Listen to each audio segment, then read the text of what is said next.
Hello, everyone, and welcome to the 4th annual Limitless high-speed shootout event. We're coming to you live from Eagle Mountain, Utah. This event is put on by Cars for Kids Foundation, supporting the Make-A-Wish Foundation as well. Make-A-Wish Utah, that is.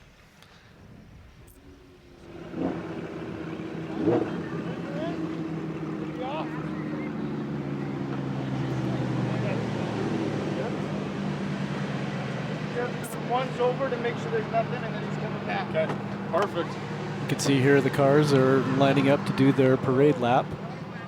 Looks like it's led by a Lamborghini Huracan and a Porsche 911 Turbo and 996 body. This is looks like a Ferrari 458 Spider.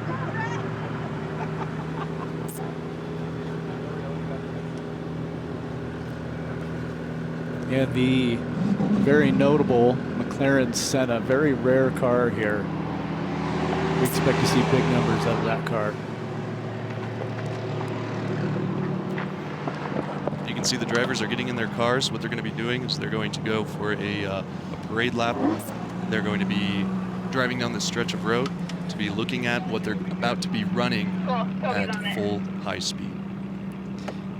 Yep, and right now you see the drivers pretty casual in their street clothes, and there's some passengers riding along. They will suit up in full fire safety gear and full face certified helmets. Safety is one of our main missions here, to keep these guys safe.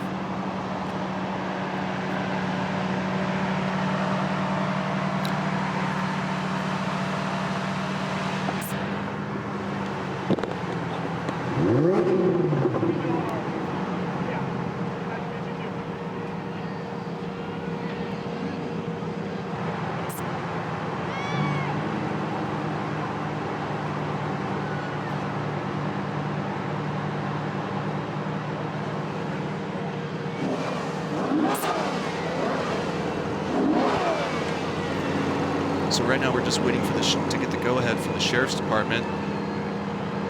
Luckily, these modern cars have air conditioning in them. Yeah, that is a good feature to have on a day like today. We're out here in the West Desert of Utah. You can see we have a helicopter out here. Yeah, that's always good to have eyes in the skies. And here they go. Listen to them on their warm-up parade lap. As you can see, we have everything from a lot of Lamborghinis, a lot of McLarens. That's the Mclaren Senna. There's our Porsches, followed up by Gt2 Rs. Little BMW there. We have a Lexus. Yeah, I mean, obviously he put comfort above speed today, and I actually appreciate that, Max. Nothing wrong with that. Now we get to see some American muscle, and believe it or not, a Tesla. Yeah, one of the original Tesla Roadsters that helped the company lift off the ground. It's an interesting vehicle. We have about 33 cars in total here. Obviously, this is here. We're all here for a charitable cause with the Cars for Kids Foundation supporting Make-A-Wish Utah. So this is, well, it's not necessarily a competition. I'm sure some guys are out here to see how fast they can go, and everybody likes bragging rights. I'm the fastest one out here. It'll be interesting to see who it is. Yeah, I think you're right. I mean, there's no prize at the end of the day, but I can bet you the driver on the second run is going to want to beat the first run. There's some bragging rights. You know, that's why these guys got out of bed in the morning.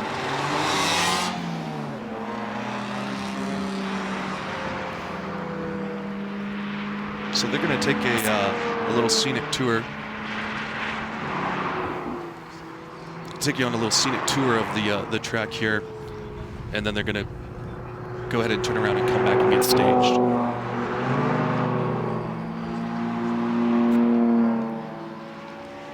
Hey everybody, it's Max. Thanks for joining us. Hi, I'm Mike. We're here supporting at the 4th annual Limitless car high-speed shootout. This is put on by the Cars for Kids Foundation, supporting Make-A-Wish Utah. Thank you so much for joining us on this live webcast. Obviously, during the corona virus, COVID-19 going on, we've closed this event. Usually we're open to the public, Mike, but we've closed this just to drivers and the crew that make this event possible. We want to thank Eagle Mountain for allowing us to do this out here. It's a pretty special event. We're excited to get started. Obviously, this is supporting. We're doing this all in the great name of Make-A-Wish Utah, and we'd like to roll a little video about that cause.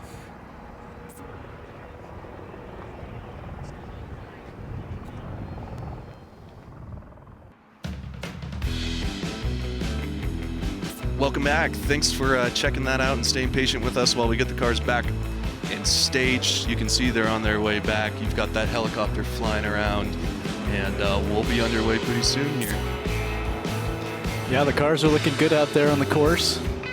I'd actually like to tell you a little bit about our course today. You can see this is a public highway. This is the same road that folks wake up in the morning and head to work on each day. We've taken 3.5 miles and closed it off. What's interesting is you can actually see the cars coming through right now, is the course starts off with a left to right S-turn that they're going to have to navigate before they really let the power unleash and see what their top speed can get up to today. Yeah, and I can tell you the S-curves end at about 1.5 miles. So out of that stretch of track, they'll have to navigate through that for about 1.5 miles. And as you can see, here's our first turn, obviously in the reverse direction. Yeah, I mean, when you're...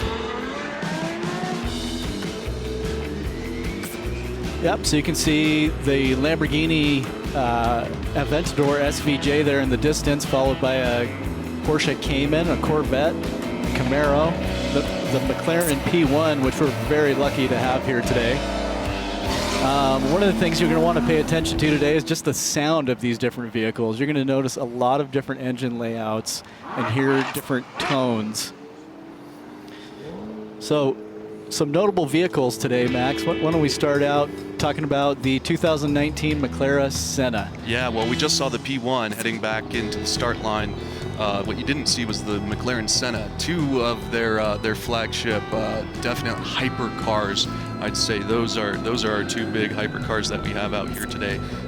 Will it cross 200? I think it will. I think so. Yes, yeah. It depends on. I wonder which one's going to be the fastest, actually. I don't know. Maybe we should have a little side bet going on here for lunch. But the next car on the list here is the Ferrari 488 Pista. Of course, Pista in Italian means track, so this is a track edition Ferrari 488.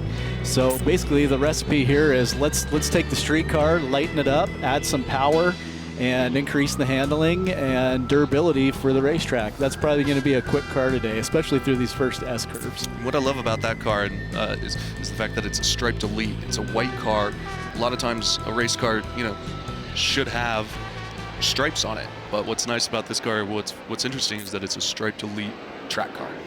Yeah, you almost don't notice it, and then you notice the big air intake in the hood and the aero, and you go, okay, yeah, this is a Pista. This is serious. Okay, up first here is a 2002 Porsche 911 Turbo. These cars move. It's back from 2002, but it's going to be quick. Yeah, so turbocharged forced induction. We are at elevation out here in Eagle Mountain, Utah. So naturally aspirated engine may suffer a little bit. So turbochargers really help add some extra boost to the engine's power. This is also an all-wheel drive vehicle. And what's great about Porsches is they're extremely durable. So like Mike said, this is from 2002. And it's an extremely capable car. This is one of the fastest street cars when it came out of its time.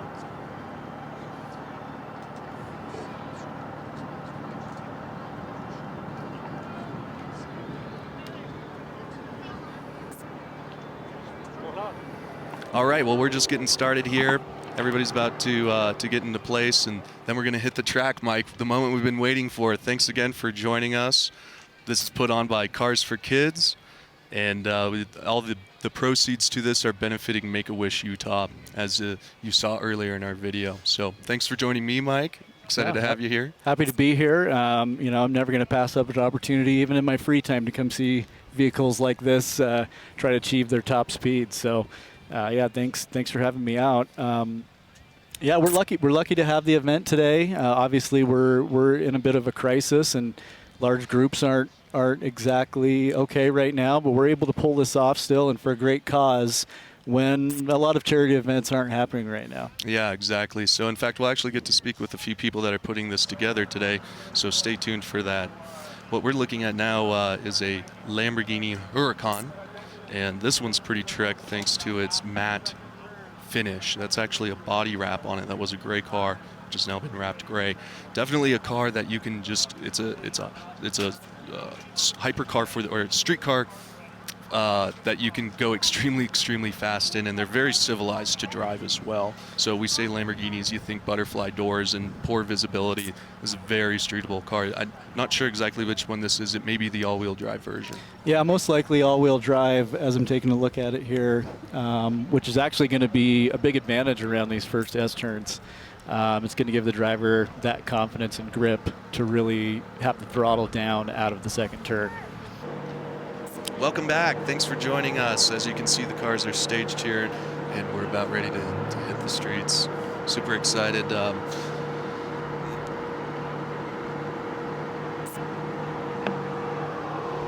Oh, and there's the Ferrari Pista that we were talking about. You can see the large carbon ceramic brakes.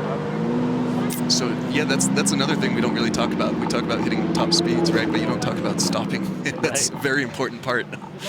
Right, yeah. Pretty much all of these cars take stopping very seriously. It looks like we have our first car. That is a Lamborghini Huracan Performante, and what's cool about that one is it's the Roadster, so it's convertible. It is. These are so much fun, very exciting. Not only in that color, as you can see in yellow, but it makes an outrageous sound. Yeah, a lot of passion goes into these Lamborghini products, and you're going to hear this thing just wail up to its red line. That's going to be around the 8,000 RPM range, if I remember right. Yeah, I think you're right. Now that's a V12 or a V10? V10, 5.2. We'll see if he uses the launch control system that this vehicle has to get off the line quickly. We'll be able to hear the car rev up and bounce off of a rev limiter, and then it will take off very aggressively.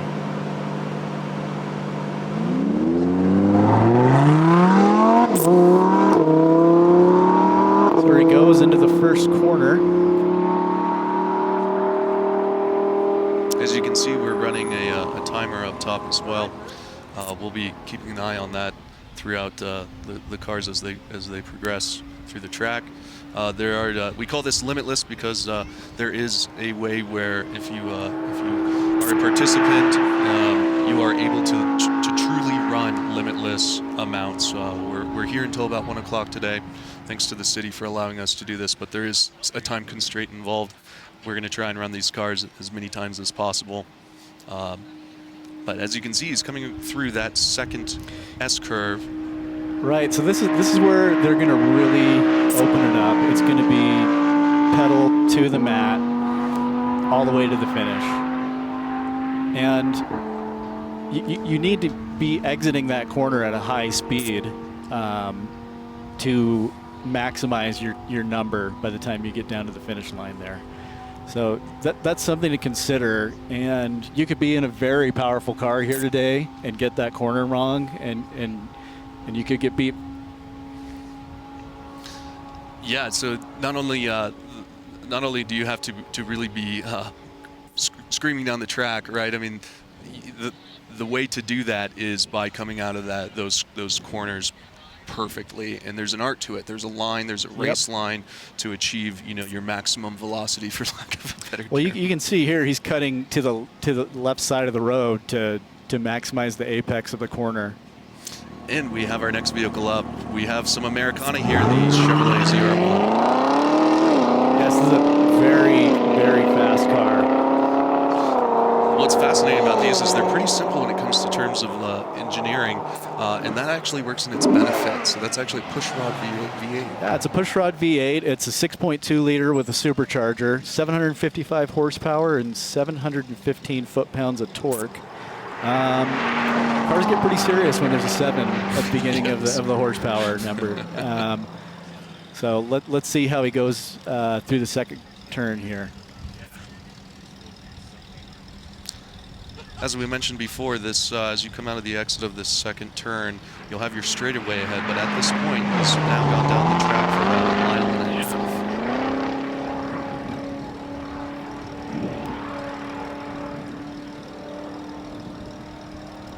These cars can be tricky. It's front engine, rear wheel drive to put the power down with. Yeah. I've driven one.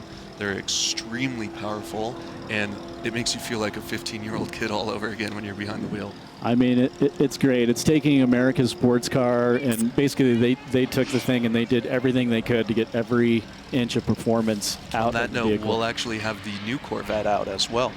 The mid-engine one. So as you can see, this one has a long front hood because the engine is housed right underneath that.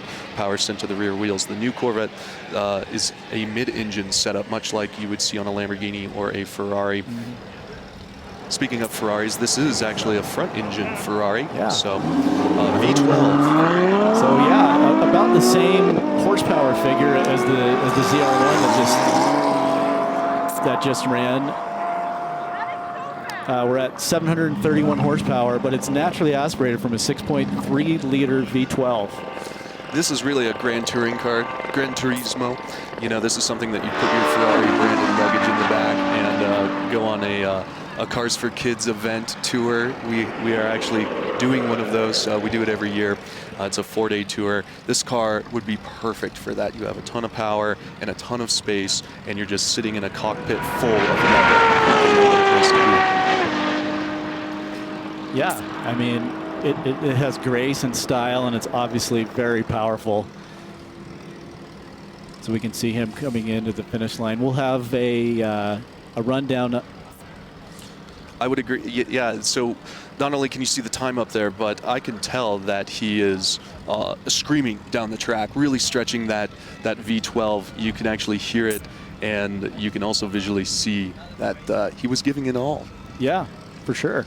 Yeah, we're hoping to have some top speed figures to share with you soon here as they come in from the timing. Yeah, and this time clock that we have up is an unofficial time clock at this point. We're at the early stages. We're just collecting some rough data so that we have something to share with you. But all of our times and speeds will be released probably at a later time, very soon. Okay. Yeah. You can see it's a very heavy car. You could see it rolling, which was kind of exciting. Now. All right, now we're talking here. That is how you launch your Porsche Gt3 Rs. Obviously, by the sound of this vehicle, it is not fresh off the showroom floor. This car has been set up very aggressively for track use. Flat 6 engine, a 4-liter, naturally aspirated. This car is about touch more than raw power, and he's gonna really let this thing rip through the corners. Where this car's happiest is actually on a circuit track, not necessarily a top speed run. So while you see things like that giant rear spoiler on the back, that doesn't necessarily make the car faster in a straight line. In fact, it probably produces some drag. No, it will. If you do see a big spoiler on any vehicles this afternoon, it will add drag. It does push the vehicle down into the road, which increases grip and stability, but you don't always want that when you're fighting against air pressure and wind, right? That's right. So this car would probably be one of the fastest ones on a circuit racetrack like we have Utah Motorsports Campus here just up in Tooele. That's where this car lives, but look at how planted and how stable and level the vehicle is as it comes around this corner. What's great too is it's a naturally aspirated car, so you can really modulate the throttle well, so it gives you greater control. And we have another Porsche. This is a street version compared to the track version that we just saw. This is the brand new 992 version, 2020 Porsche 911 Cabriolet. Extremely fast. Yeah, you can see it is not messing around. this is your. I'd hate to call any Porsche. Where are you going with this? Where are you going with this? I was going to say grocery getter. Well, the base model, right? Okay. All I'm trying to say is it has a lot of power for being the starter Porsche 911. yeah, definitely. If you have some time, look up a YouTube video. I think Car and Driver did it of the new 911. And versus a bunch of the other new modern sports cars, and that car is just car lengths ahead of everything else. As you can see, this driver is definitely giving it all as well. Yeah, you can tell there's a little spoiler that pops up. Usually it's around 70 miles per hour, to let any speed traps know that, hey, yeah, I'm going 70 right now. But that helps with stability that we were talking about earlier. That little flap on the back just pushes the rear of the car down to the road surface. As you can see, it's an absolutely gorgeous day out here. Can't give enough thanks to Cars for Kids. Yep. And all for a great cause Max, with Make-A-Wish. Right here we have a Lamborghini Huracan that I think has been modified a little bit. Yes, we're expecting this car to. This is a top contender. This is a Lamborghini. This is a V10 Lamborghini, not a V12. You can listen. You can hear those turbos, those spoolie boys. There are not turbos on this car from the factory, so he has gone and done a twin turbo kit. Done by Hefner out of Texas. Yeah, we talked to the driver earlier, and he was guessing around 1,300 horsepower coming out of this vehicle. My truck has 350 horsepower. As you can see, he's absolutely scooting. Now, look at how he's on the left side of the track, as you saw earlier. Yep. He's actually going to take that race line. It's not fast to just go point to point or curve to curve. You actually want to turn around the track. You can see he's hugging the inside line, and then he's going to gradually probably hang out at the crest or the center of the road itself, and that'll be the line of action. But that's the way to get around the track to set yourself up for the highest speed achievable. Yeah, it shows a lot of experience with this driver. He's taking the racing line. He obviously has a lot of power behind his head right now, and it looks like he is absolutely screaming. We're going to go to a replay here, and we get to watch the turn.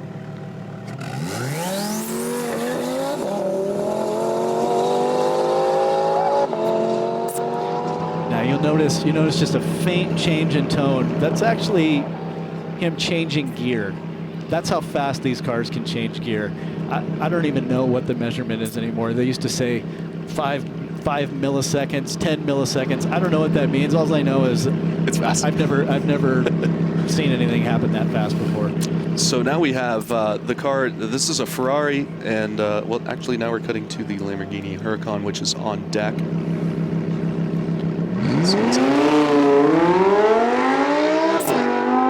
Now that's a naturally aspirated one, so the sound will be a little more raw and more aggressive, but that doesn't always mean that it's actually faster. As you can see, he's coming around the track. I know this driver, he has a little bit of experience in this car, and you can see he's definitely taking the right line. Listen to the sound of that. Yeah, we love hearing that launch sequence. I mean, that's part of the reason we came here, is to see how these cars can get off the line. It's really incredible the technology that is available now with launch controls, where the computer is really the driver is holding brake and revving the engine up to a certain point. When he lets off the brake, the computer controls wheel spin and slip using the brakes of the vehicle, and it absolutely takes off as fast as possible. Even in literature for these brands, you'll hear that the car can learn the road surface. I hope that's true. That's amazing. And I hope these cars are all learning this road surface here in Eagle Mountain, Utah today. So it sounds like some speeds are about to start coming in back to us. Once we have those officially, we will start describing how fast they are going. Yeah, and what's going to be great is to really see, to compare those times from run to run. Okay, here we have the 2014 Ferrari FF. Now, this is a family man here. He's got 2 big back seats and a hatchback. You can put your kids' bikes back there if you want, I guess. Wagon life. I'd rather put skis in there and studded tires and go skiing all over the Northwest. Well, that sounds cold to me. I'd rather do bikes, Max. But sounds good.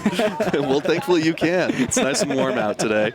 But today we are ripping cars. He took a nice line there. That is a very heavy car, partially because it's an all-wheel drive vehicle.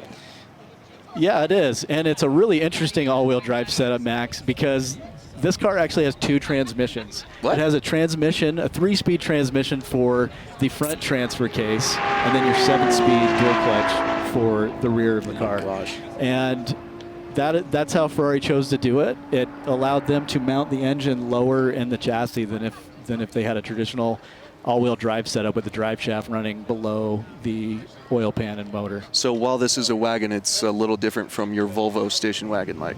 I mean, it's a little bit better looking. I'd be worried about the gas mileage, you know.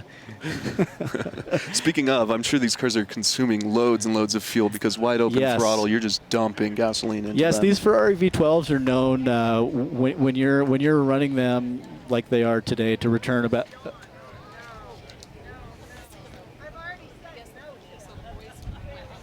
Okay, so it looks like we have some times coming in here, Max. 185 miles per hour. And I believe that was for car 0. That would be for the matte gray Lamborghini Huracan that we saw earlier, the naturally aspirated one. What's exciting is we get to see the new Corvette. Yeah. These are pretty rare cars at the moment because production has shut down. I love seeing owners hop in their new cars and go and enjoy them. That's a nice camera angle. You can see it's going down the stretch here towards the finish line. That's that mid-engine Corvette that we were talking about versus the prior generation and every generation of Corvette, which was front engine. So a car that I'm very interested to see how fast, what the time is. Yeah, it looks like he's heading in towards the finish line now. Looks like he's taking a break right now, and what we're gonna do is check this out. This is the next runner-up. This is a Ferrari 488. Yeah, so this is a evolution of the Ferrari 458, which was a naturally aspirated V8. What they've done here is they've twin turbocharged the 488.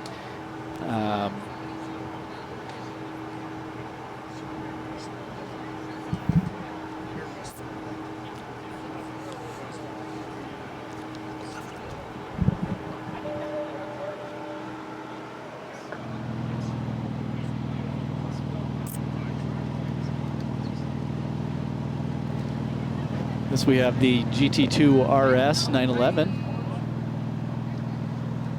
Okay, looks like we're just in a little bit of a holding pattern.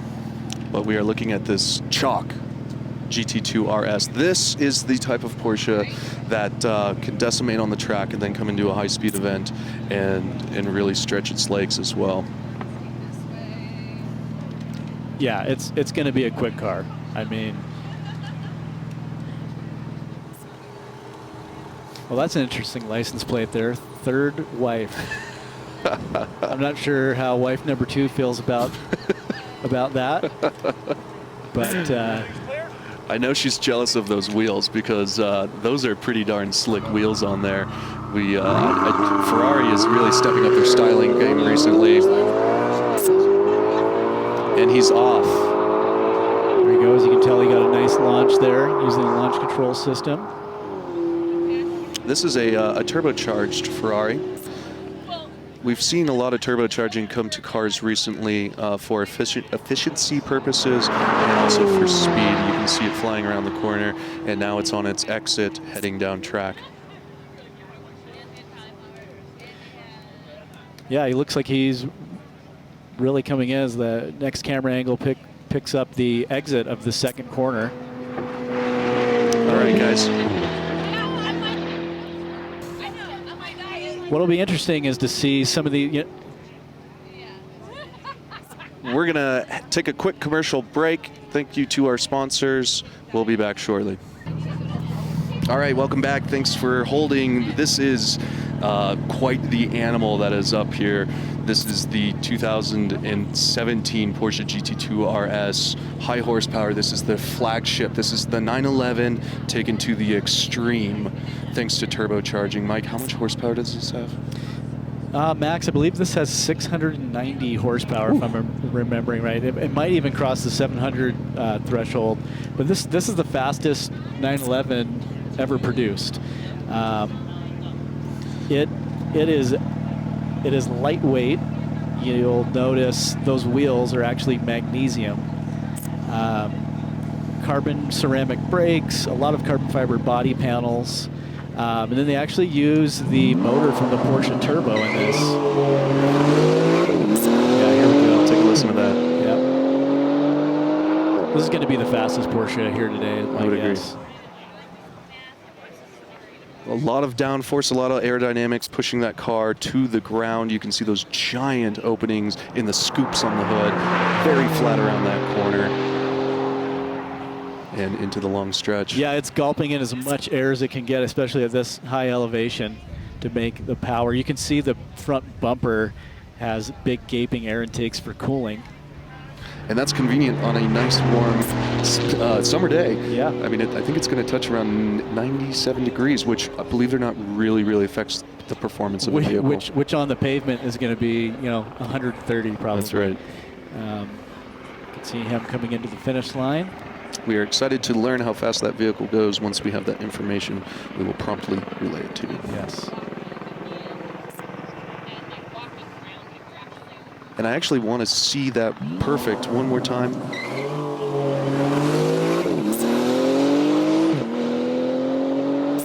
Not only are you hearing the engine spool up thanks to those turbochargers, but those shifts, that Porsche PDK transmission, there's not actually a gear lever in there.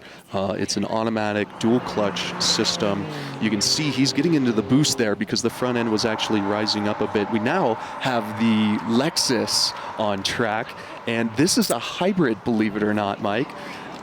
And I absolutely love the styling of this car. I think it's one of the most beautiful cars of modern design. And this is really a luxury cruiser that this guy is out here taking to the track and having some fun with. So a lot of respect goes out to him. Yeah, I mean, well, we're hearing that the last car to run, the Porsche Gt2 Rs, hit 200 miles per hour even. So good for him. That's our first reported 200 of the day. Right on. There could have been a few more. Those results are coming in right now. As the Lexus finishes up here, this is actually a hybrid vehicle. It's got a V6 engine plus an electric motor and battery pack. It together makes 354 horsepower, which is not your average Toyota Prius. This is true. This thing moves. Top speed's 158 miles per hour from the factory. So that's pretty quick. I would agree. All while in, I don't know if you've ever seen one of the interiors of this, but it's absolutely beautiful. Next up, we have an Audi R8 on the start line. This is the latest generation Audi R8. It's the V10. This is similar to a Lamborghini layout, similar family as well. Well, maybe a little more than similar, right? Yeah. It'll be interesting to see what this does. They share some parts. It'll be interesting to see how this compares to the Lamborghini Huracans. Similar engine, similar drivetrain. Yep. It's a 7-speed dual clutch transmission in this car as well. So the driver is operating the gear change with a paddle shifter on the steering wheel. 610 horsepower. Wow. 0 to 60, because this is an all-wheel drive vehicle, so it can launch a lot harder than if it was rear-wheel drive, is 2.9 seconds. Holy smokes. I mean, if you could feel what that feels like, you kind of can't percept what's going on. No, you have to experience it. Yeah. You really do have. It's almost warp speed and tunnel vision at that point. Now, this car, even being in the Audi family, the top speed, if you can get off of that second corner well, is 5 miles per hour. So it has the legs to be one of the top cars. One thing I'd like to talk about, obviously, we have this as a closed event just to drivers and crew members. But if you would like to see some behind the scenes, hop on Instagram and follow the hashtag #RaceLimitless2020. And you may be able to catch some glimpses. I know I've been posting a few things, and I'd like to invite you guys to take a look there. Okay, Max. So yeah, right here we have the Lamborghini Aventador Svga, limited production vehicle, probably going to be the fastest Aventador that they offer the public. 729 horsepower, 6.5 liter V12. Top speed 217. Let's see what it can do. You're gonna really, when this car takes off, we're just gonna stop talking. I'm not gonna talk.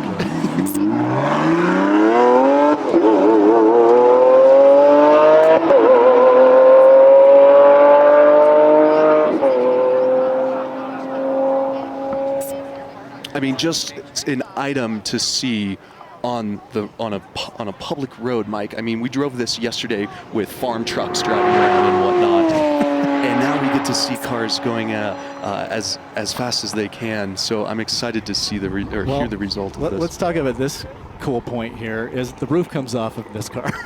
That's right. So he could be doing this in the sun if he chose. Probably not. Would hinder his top speed performance. Yeah, it would. It would have some aerodynamic drag for sure. But yeah, this car is capable for 217. 0 to 60 is 2.6 miles per hour. I think he took the launch a little bit conservative for the first lap. I think next time he's probably going to really go for it. I would agree, and he's out here for Limitless as well, so he gets to take as many runs as he would like. And I'm excited to see a replay here. This is just. Listen to this.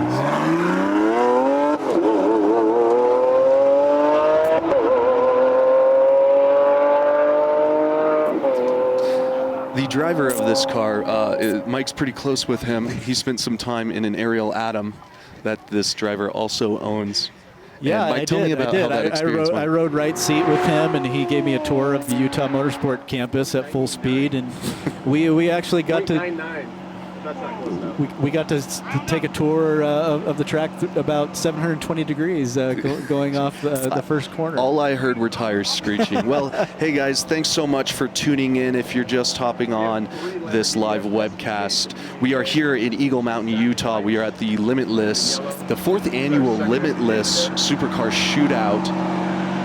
This is supporting the Make-A-Wish Utah Foundation. All of our proceeds are being donated towards Make-A-Wish. Last year we raised $73,000, and we're excited to do it all over again this year. Thank you to Eagle Mountain for allowing us to do this. It's amazing. Not only one, we just saw the yellow Lamborghini Aventador. Now we're looking at a second one. Bring a white one out here. Let's take a listen.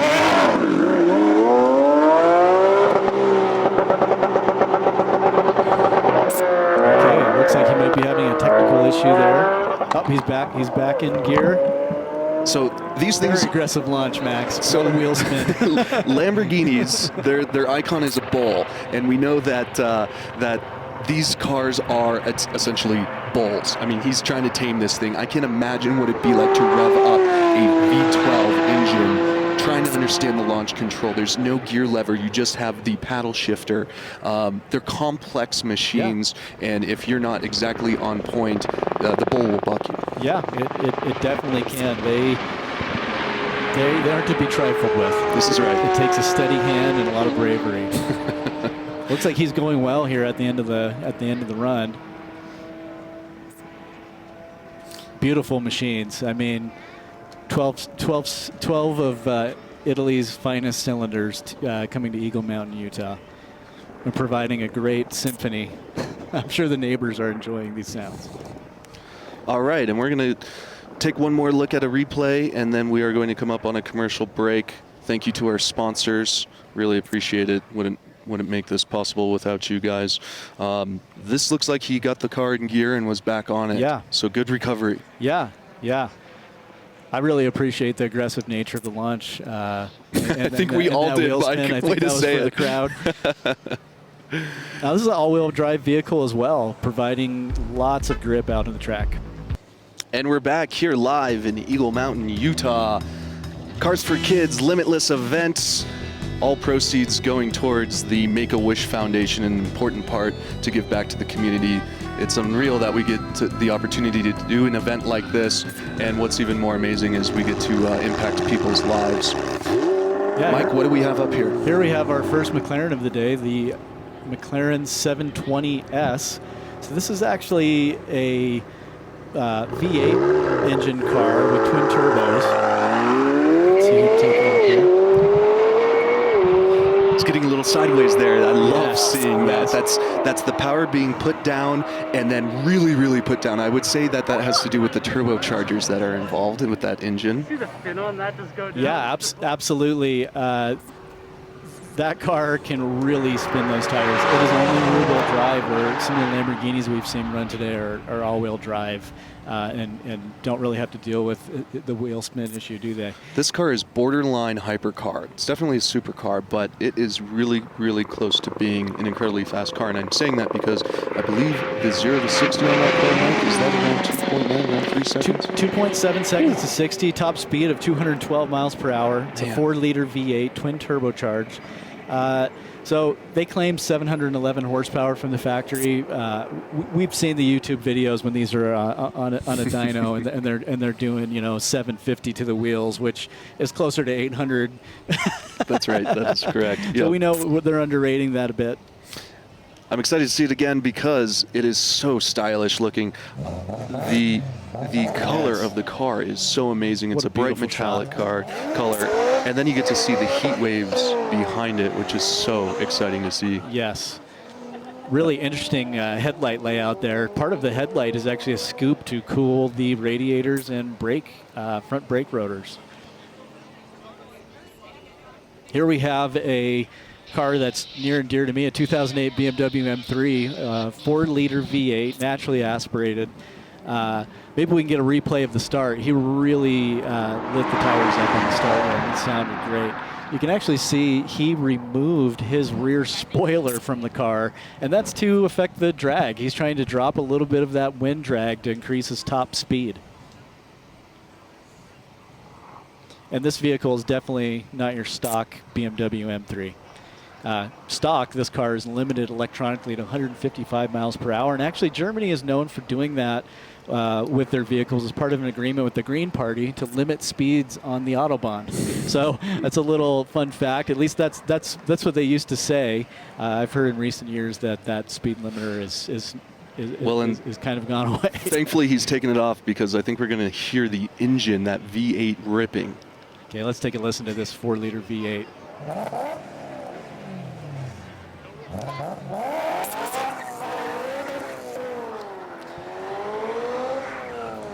I mean, he's just having fun out here, and you got to love that. And this is a manual transmission car, too, so he's working a clutch to launch the vehicle off the line. That's a skill that it takes a long time, and it's different on every surface. He's going to have to figure that out. Now, different scenario here with this Porsche Cayman GTS.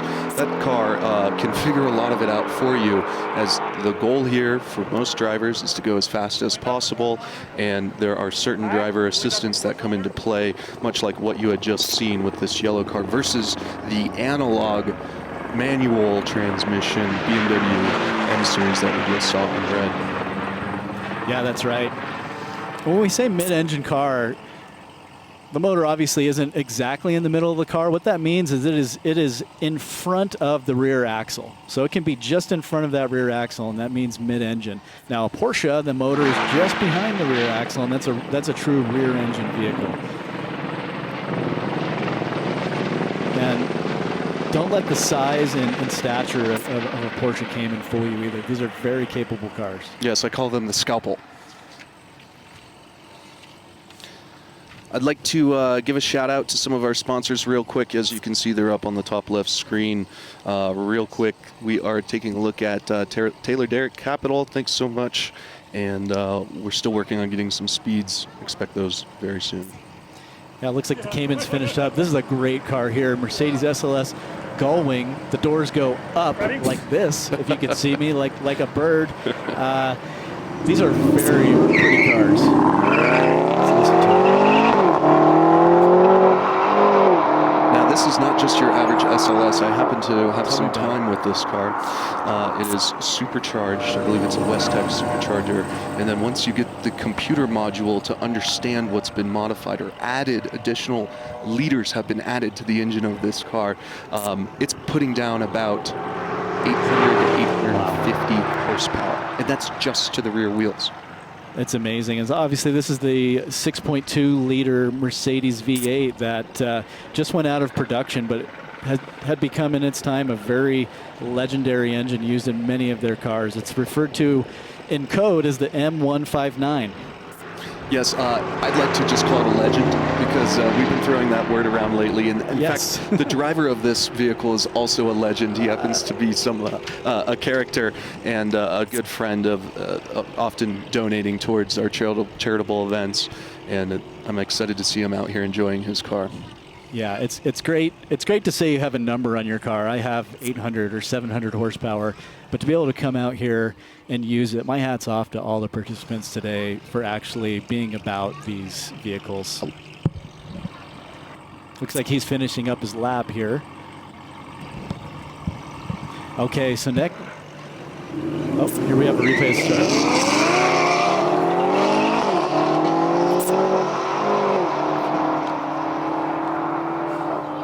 The Mercedes Gullwing obviously having a motorsport influence. We hadn't seen a Gullwing since the original, I'd say, supercar in the 50s. Yeah. They call them the Gullwing, obviously. We've talked about this. This car does the same thing. We hadn't seen that since that happened. As you can see on deck, or on, live coming around this, just came out of the last curve, is this Corvette Zr1 2019. This is Captain America. It is. This car is pushing about 1,000 horsepower. And the driver here is Tony, and he actually travels around and does top speed events with this car, usually on airport runways. I have a hunch that this is going to be one of the fastest cars today, if not the fastest. It's a 2019 Corvette Zr1 that's been heavily modified, even has methanol injection going into the motor to keep temperature in the combustion chamber very optimal. You can see he's already at the finish line. I think that was a pretty quick run, Max. I would agree. I'm hoping we can get a replay of that start because we're down here on the start line and it was Rowdy. very rowdy. Yes.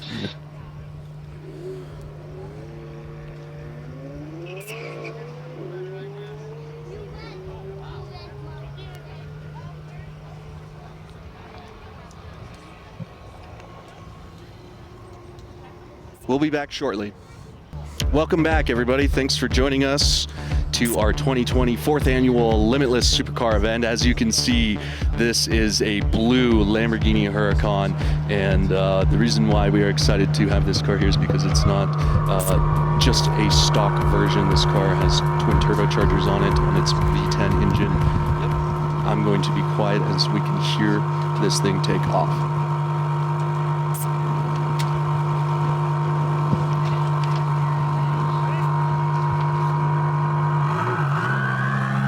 Yes, and here he goes.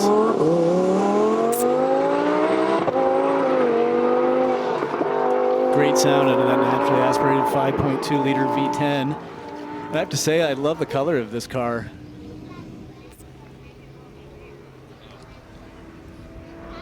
Of course, the Performante is a track-focused Lamborghini. Not really suited to top speed runs, but the top speed of this car is just past 200 miles per hour. So we'll see if he can achieve it today. And folks, just bear with us here. We're going to have some speed results soon. But in the meantime, let's enjoy the sights and sounds of this track, especially the launches from these vehicles.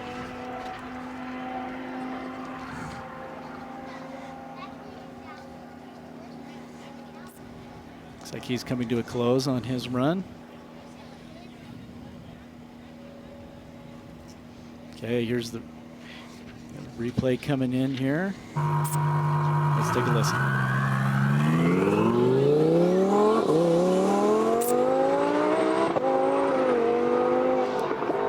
Wow, nice entry into the first corner. Beautiful shot. You can see the heat coming off the road.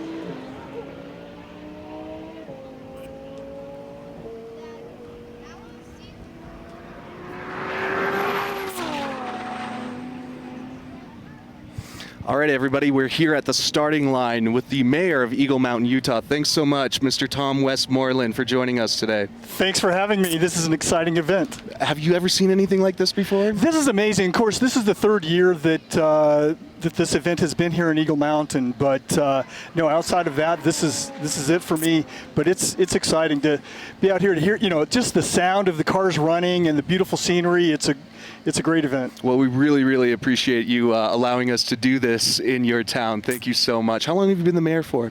About two and a half years now. All right, fantastic. Very good. And what is it about this event, aside from getting to hang out with really cool cars? Because let's be honest, we were all little kids at one point, and we get to be them again.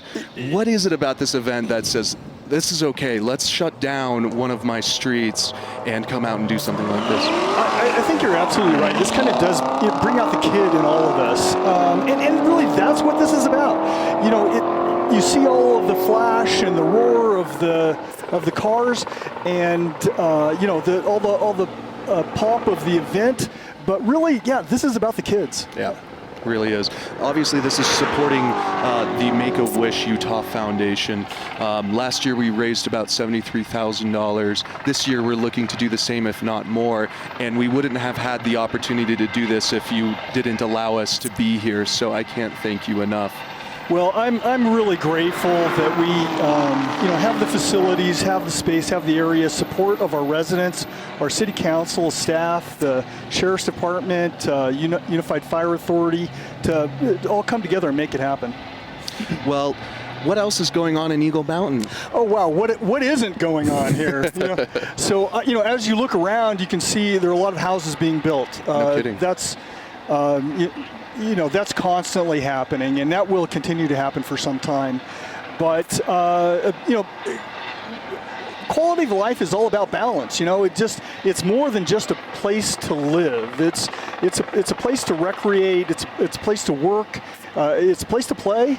And to bring all of those together, we've got some great businesses coming here to Eagle Mountain to help partner, help make events like this happen, and to really help our city be better, make it a more interesting place to live.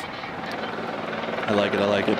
That's great. Yeah, that's pretty cool. I've been out to Eagle Mountain now 3 times, and I have to say the scenery of the cool desert scape, and then it really is a place where I feel we can come and play is an exciting thing. So I appreciate what you're doing for us here, because we are playing in your town. Yeah, and we're glad to have you playing here. And we really want this, Eagle Mountain to be a great place to play, to live, work, and to play. So, as you may know, we've got Facebook Data Center here. Tyson is building a packaging plant here, and other businesses will be joining us shortly. So in addition to that, all of that's exciting stuff. But, when you think about what is the city of the future, we're only maybe 20% built out, so we have a lot of our city to build yet. And so we have to think about what the city of the future looks like. And we really believe here that it's all about balance. It's not just about, who knows if this event has flying cars in the future, I don't know. But certainly it's about balance. And so we're working hard to preserve open space here, for our mountain bike trails, ATV trails, horse trails, and also for the wildlife. So the wildlife we really feel like is an important part of quality of life, and so we're trying to preserve, like the deer migration trails and habitats and things like that, and accommodate. Because for me, when I think of whether it's an event or whether it's wildlife, it's all about the venue. And so if we can optimize that venue, it's a better experience for everyone, and we can all experience the diversity and live in harmony. I grew up in open space up in Idaho, and I moved down to Utah, live in Salt Lake near downtown, work at Lux, automotive sales partner of that.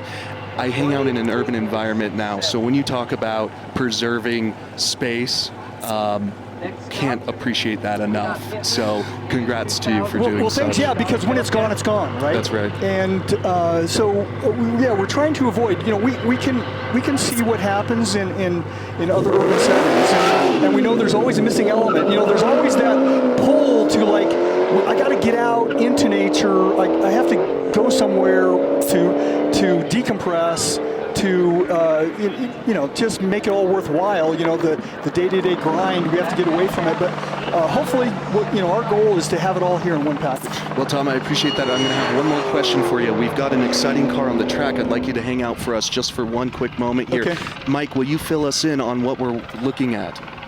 Yes, we have the Hellcat on track. This is not your average Hellcat off the showroom floor. So this is 2018. He's done upgrades through NASCAR legend Richard Petty's Performance Speed Shop. So this car has 895 horsepower, 810 foot-pounds of torque, and it has a 2.4-liter turbocharger. I mean, that right there is about a full liter bigger than the engine in my everyday car. No That's kidding. just pushing air into this big motor. That's right. This vehicle was built specifically to come and hang out at this event. Let's take a listen to this, Max, real quick. Sorry to interrupt you.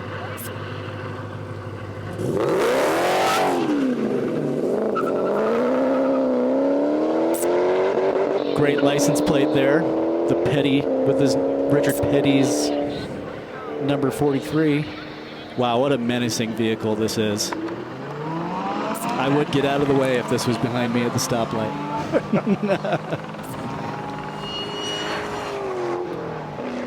Well, Tom, last question for you. I was told recently that you got to be a part of the Make-A-Wish process. Can you tell me just briefly a little bit more about that? Oh, wow. It's hard to describe. It really is. It's an overwhelming experience. But it makes everything worthwhile. Life is tough enough as it is, but some of our youth, some of our kids have heart-wrenching challenges that they're dealing with. And so just to be able to be a small part of making their life a little bit better is, it's indescribable. It really is. It makes everything else worth it. So whatever we have to do here to make events like this happen and help support these kids, it's worth it. Whatever sacrifice we have to make, it's worth it. Well, I commend you, and I can't thank you enough for allowing us the opportunity to be here and to raise money for this great cause. So thank you so much. Well, thank you for being here. Thank you for everything that you do. We love the Limitless Supercar Shootout, and hope this is a long-term relationship. And really enjoy seeing the impact it makes on the community. Tom, I'm looking forward to seeing you next year. Yep, I'm looking forward to it too. In the meantime, enjoy. Thank you very much. Bye-bye, Tom.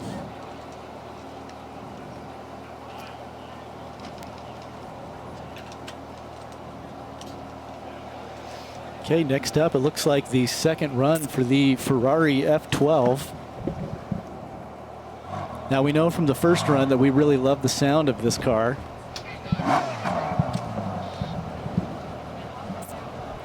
So we'll be sure to give you a heads up so you can listen in at home.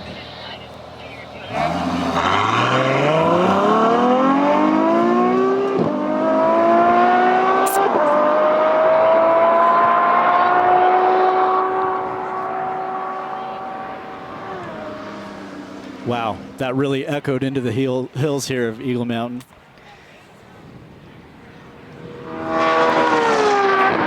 Just screaming. Absolutely love the sound of that V12 engine screaming, and definitely giving it the beans, as Jeremy Clarkson would say. It's always good to bring those quotes out on a day like today.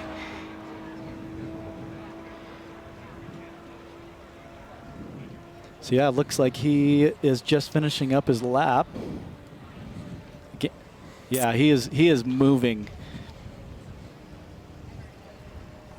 Now what's cool is that car is really set up to do those high speeds all day, Max. I mean, you could take that on the Autobahn, quote unquote. and no, the Autostrada in Italy, yes. It's actually better than the Autobahn, but the secret's out now. There you go. All right, this is actually a Lamborghini Gallardo, so this is actually the predecessor to the Huracan. Still has the 5.2 liter V10. So you still get that great sound. This is a very fast car.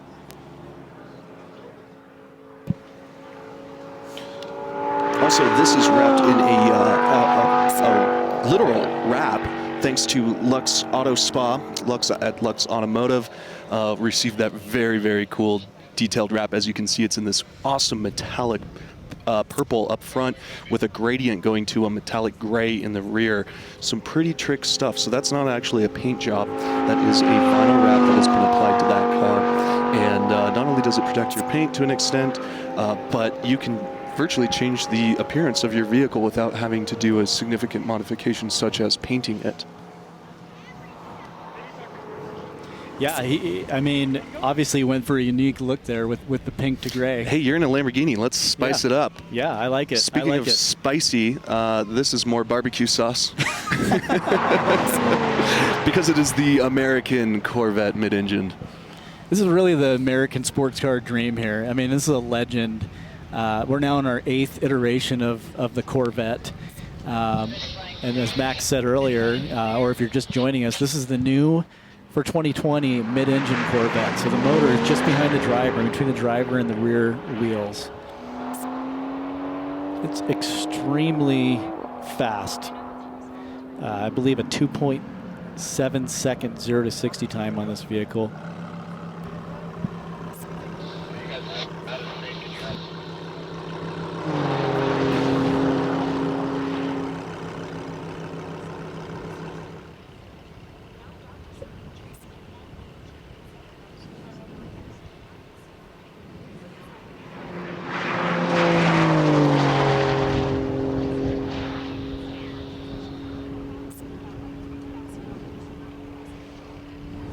Looks like we have the 911 Cabriolet out on course again. You can see the rear spoiler flipped up in the back there. Obviously the roof on to increase aerodynamic performance.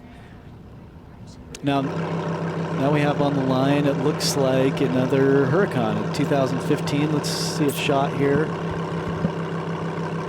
And we'll be able to tell really quick if this is one of the twin turbo cars, or if this is a... Ooh, I can tell you, naturally aspirated. Okay. Yep, but I jumped the gun. I'm sorry, I just got back in the game here. A little more aggressive without those turbochargers. Yeah, and I just love hearing that initial, especially the first to second shift, that pop. I mean, I love the way that sounds. That's just a big part of the experience for the driver, is having that quick shift. He's also taking the racing line here that we talked about earlier, Max, and maximizing his speed out of the corner. You want to come in stable, obviously, but you want to put your car in a position on the road where you can apply max power without the car sliding sideways. And these cars, all of these cars here are capable of going very sideways if the driver gets it wrong. He's coming down the home stretch. I mean, I got to say, my hat's off to the driver. That's a great color and wheel package on this car. Not only that, but also what it's like to actually be behind the wheel of one of these cars. Let's listen.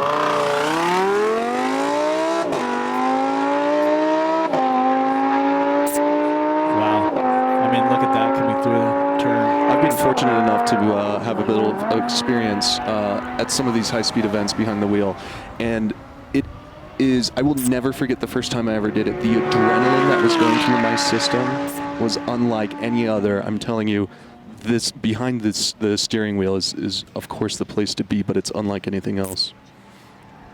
Yeah, I can imagine. I've never been able to do a top speed event, but even being on a racetrack and there's walls next to you and you feel that sense of speed, I can't imagine being on a public road and going full on, full out. Full send, if you will. Yes, full send. Thankfully, he took his ski rack off of the all-wheel drive Ferrari hatchback, which is what I probably would have left it on. Yeah, you know, the windows are tinted. I can't tell if he has 3 passengers in there, but that car actually can carry 4 adults in total comfortably. Well, thanks so much for tuning in. Limitless 2020, supporting Make a Wish. We thank you so much for joining us here at Eagle Mountain, Utah. And we're back. Thanks for joining us once again here at Limitless 2020. I'm sitting next to my good friend, Mr. Mike. And we are here enjoying the action. We get to see the point of view from all the angles here. This is a 3.5-mile track here in Eagle Mountain, Utah. We've got all sorts of cars going on there. This is in fact just an gotta watch myself. Just an Audi. I say that owning. I've owned 8 of them. This is not just an Audi like the ones I own. This is an Audi R8 V10. Yeah, it's an Audi R8 V10 Plus. It is really drawing off of Audi's ownership of Lamborghini.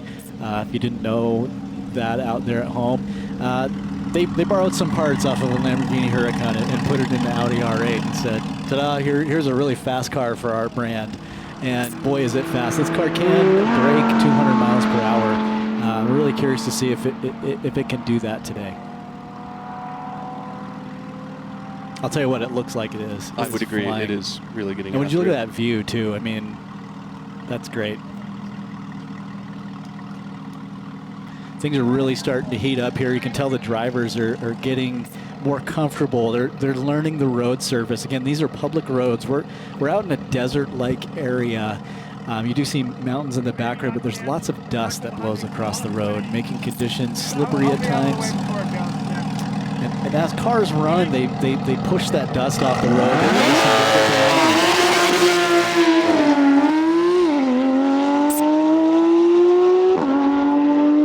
Wow, I'll just let you take a listen to this car. This is a 991 generation Porsche 911 GT3. It's a 4-liter flat 6. Obviously, this car has been modified for the track. The exhaust sounded wonderful. I wish my daily vehicle sounded like that, to be honest. Again, you can see this large rear wing on the back. That's for the racetrack to push the car down and create downforce and pressure towards the track to increase grip around corners. Not super advantageous today when we're pushing through the wind and trying to achieve top speed, but he's obviously quick. We heard that launch. Mike, you know I'm obsessed with Porsches, so when I get to hear a Porsche engine completely opened up is so exciting. And here we are back with the Bull. The Raging Bull. Yes. Was that your nickname at one point, Max? No. I can't remember. You told me that. It wasn't you. Don't bring those days up. That was somebody else that I knew. But this is the Lamborghini Aventador Svga. So we have a 6.5-liter V12. Okay, great. We have his speed from this first lap, 168.1 miles per hour. That's a good run. This car's capable of 217 miles per hour. And you know, the question is, do we have the room to do that here? This is a big V12 car. So that's nice launch. Yeah, sounds great.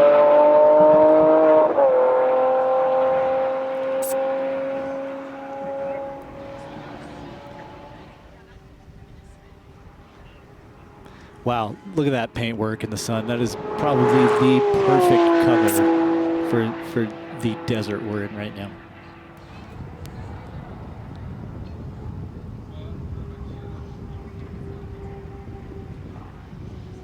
Coming out of the second turn here. This is the second run for this driver. 186 was his first speed. I bet you he beats it. I bet you he's coming out of that second turn a little bit hotter. Yeah, well, you're lucky not to be in the passenger seat this time because that's seriously fast, and we do not want any spin-outs at this time. Well, I've recovered emotionally from that day, and luckily was wearing all of my protective gear, and we were safe and sound. But much like the drivers are too, we have to remember they're wearing helmets and race suits, fire suits, that is. Now, not only did we just see the yellow Lamborghini Aventador Svga, we have a second one. It's kind of fun to have these two back-to-back. Because I feel like we're starting to see a battle here. Wow.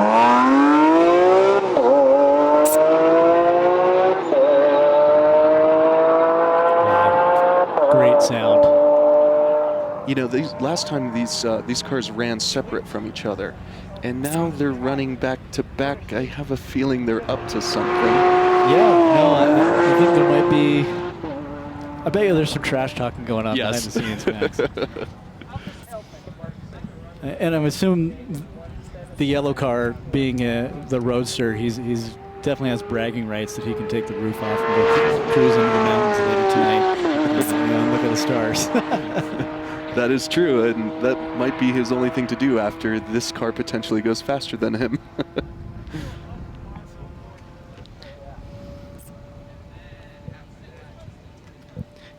Let's go back to the replay of this launch and just let you listen at home.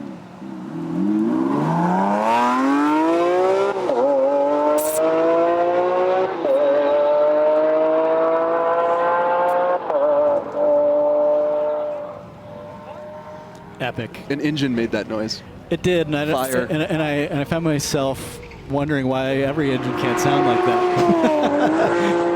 And would the world be a better place with those noises echoing in the streets? I think so. Here we have a Ferrari 488 stretching its legs around the corner. This one is has a ton of dynamic aero parts to it. You can buy the more pedestrian version, 488. This one is the Pista. The Pista has a bit of a horsepower bump, but more importantly, has a ton of aero. Unfortunately, you can't see the details but, from being at a distance like we are viewing it here currently. But if you were to see this car right in front of your face, all these little details start to pop out at you. Yeah, what's interesting about Ferrari's philosophy with creating downforce for their track vehicles is they don't add on spoilers to the top side of the vehicle. They're doing all of their work on the underside. Now, there's a big plane and wing, if you will, underneath your car at all times, too. Let's see a replay. We can see some of these details. Yeah, see, no rear wing. You can see he hit the brakes because I think he felt the rear end brake loose just a little bit. Yeah, absolutely. They are exciting cars. Ferraris always have been, and as you can see, I think he was excited while doing that launch. Absolutely. Gt2 Rs, Porsche, highest horsepower 911 of the 991 1.2 generation. So I have some stats here for us. 691 horsepower, so that's pretty close in that last guess. 3.8 liter is the size of the engine. That's not huge. No. And it's a 6-cylinder. Nuts. Okay, so you have a 6-cylinder engine with almost 700 horsepower. This car is capable of 211 miles per hour, just below 200 on his first lap. He went in at came through the speed trap at 199.99. Come on, guys, can we just give him the extra tenth there? Anyways, you know, this car is just amazing. It's so fast. I've driven these cars, and I've driven them at speed, and it's literally so easy to go so incredibly fast. I remember I was going around a corner. Typically, you should take this corner at about 70 miles an hour if you're pushing it. I looked down. I was getting close to 100 miles an hour around the corner. Obviously, that was on a close course. You're correct. Much like today's. Yes. Great. Here we have the 2018 McLaren 720S. This is another very fast car. Also a smaller displacement engine, 4 liters, twin turbocharged. Again, we talked about manufacturer claiming 710 horsepower. We kind of know that that's not true. They make more power than that. And we've heard rumors that this car might not exactly be stock. So it'd be interesting to see the times on this car. Capable of 212 with the stock.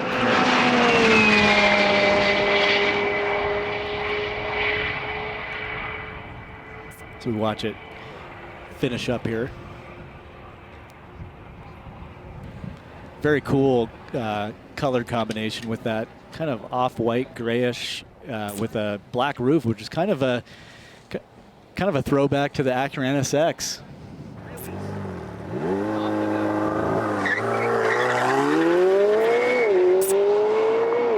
All right, well, Mike, I can't believe it's almost 11:30. This morning has just absolutely flown by. We're going to take a quick break, but we're going to come back to more action as we are wrapping up the course at about 1 o'clock. So plenty of time left for you to tune in. Thanks so much for joining us here in Eagle Mountain, Utah.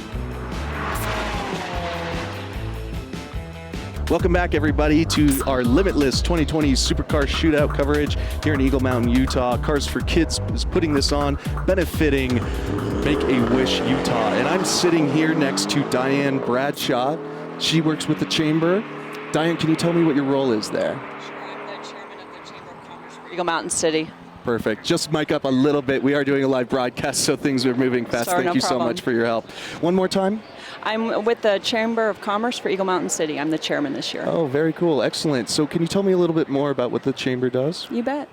We were the chamber out in Eagle Mountain City. We've been in establishment for about 2 years, and we represent all businesses in Eagle Mountain and the vicinity area, and just helping promote businesses, especially during this pandemic. It's been a really good opportunity to help businesses to succeed and do their best. I can only imagine. So kudos to you for helping people out and Thanks. businesses. Obviously, that also affects people in the home lives. So you probably represent, I know Facebook is here, so you have major companies like that, and I'm sure there's also small mom and pop companies as well. So what are you trying to accomplish in your role?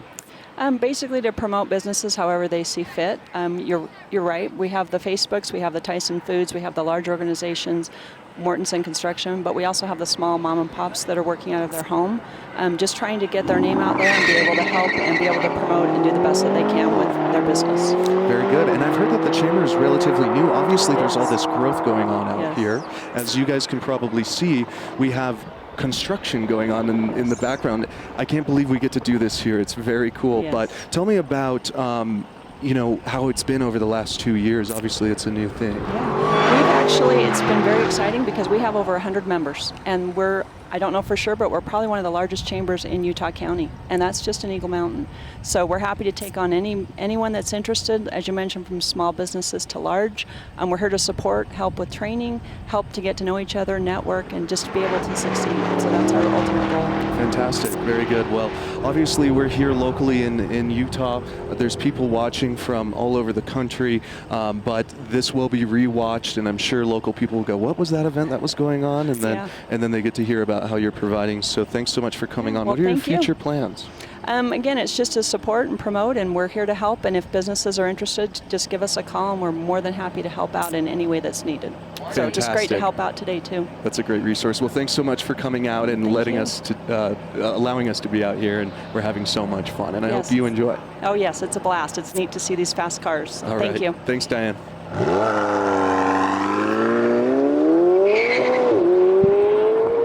So far, top speed today, 2018 Lamborghini at 213 miles an hour. Okay, it looks like we have the 2020 McLaren back on course. I'll tell you what, from that shot, it looks like it is moving around that corner, which is really cool to see. That was a great angle. You can see the 720S has a little motorized spoiler on the back. It's probably hydraulically operated. These vehicles actually have a hydraulic pneumatic suspension as well, where each shock absorber is hydraulic, and the whole system talks to each other. And they're actually known for having a really smooth and supple ride, like a luxury car. So pretty interesting to have a car like that on the road. I bet you that's very advantageous when you're trying to hit top speed. Okay, we have Captain America back on course, which is a 2019 Corvette Zr1. I'm told this car pushes about 1,000 horsepower.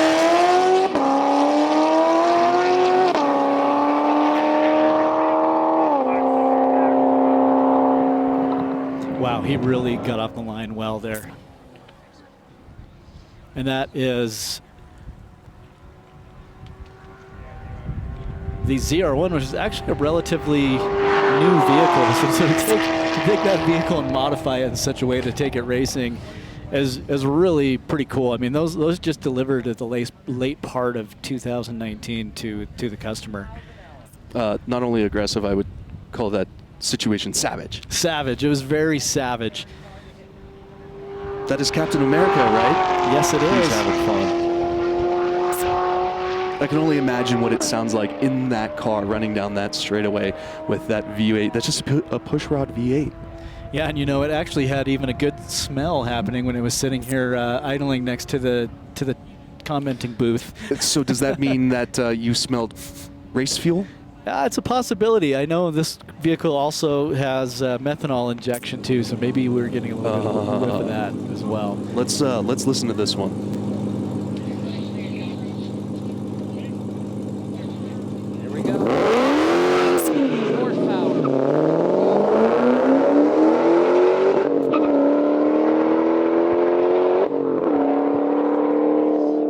this car is also obviously very powerful, just under 900 horsepower, modified by Richard Petty's Performance Speed Shop. The owner's been working on this car, and he actually has done all these modifications just for this event to come and run here each summer. And this car is actually a manual transmission too, so you can see him getting off the line with quite a bit of wheel spin in the first gear. 175 for the first run. That's a pretty respectable time. Obviously, this vehicle is newly completed, so the driver is getting used to it as he takes more and more runs. I have to tell you too, that car is extremely heavy. There's a lot of weight, a lot of steel.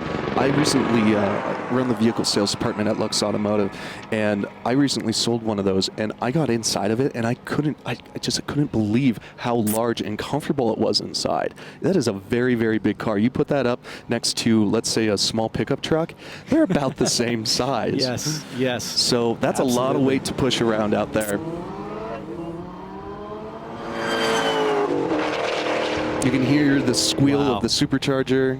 Yeah, that's great audio right there. I mean, you hear the car coming off the line, and it you can hear the sensation of the car gripping and the motor pulling off the line.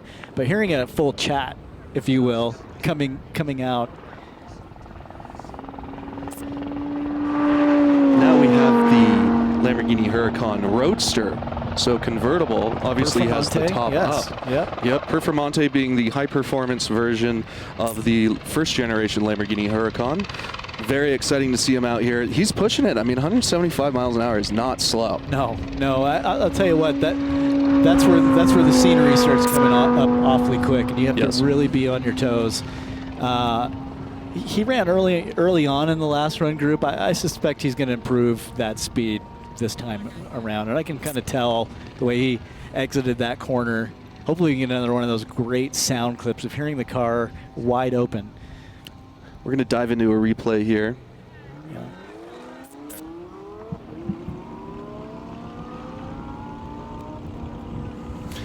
This is obviously a convertible. That's why we're seeing the black top. I can't imagine what that sounds like at 175 miles an hour, but I wouldn't put it past Lamborghini to realize that their drivers are going to be doing speeds like this legally, of course. Yes. So I bet you it is rather quiet. Now we're taking a look at the Audi R8 about to take off here at the starting line. Yeah, I actually think this is his third attempt.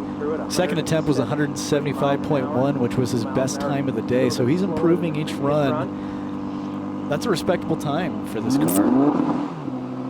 And this car is related to the car that just ran before it. It is part of the Huracan platform, if you will. It shares the motor. Take a listen here.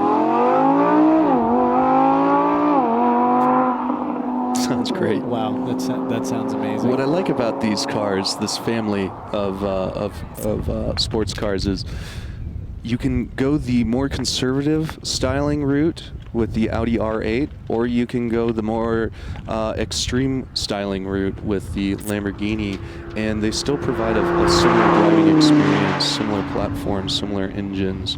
It really just comes down to taste, because some people say, hey, I want to fly under the radar. Other people say, look at me, listen to me, I'm here. And sometimes I'm in the mood for one, sometimes in the mood for other. And props to Volkswagen Auto Group for putting that together and offering that. Yeah, and that motor is obviously well suited to an event like this. Can you take a guess on how many cars have that same 5.2 liter V8 today? Oh man, probably, maybe, has it made it into some SUVs? Well, no, I actually mean here at the event. Oh, at the event.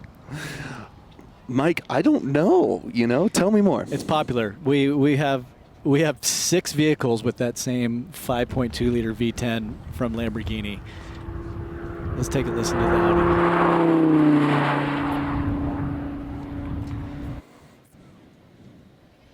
Yeah, it's a great sound. I have a feeling he has a little bit of room to dip into the throttle a little harder, maybe on the exit of that corner. But again, you never know. I mean, let's take a listen to that. There goes approaching his 2014 Ferrari. Look Okay, so that's seriously moving. Yeah, 185.6 is fast. I mean, in the past, with the last 4 cars we've seen, this is the fastest one. It can seat 4 people, all-wheel drive. It's capable in the snow. This is Ferrari's daily driver.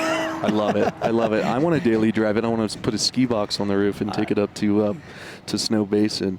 But however, I've driven the fastest I've ever gone is about 180 miles an hour, and I can't tell you how tough that is to comprehend everything that's going on.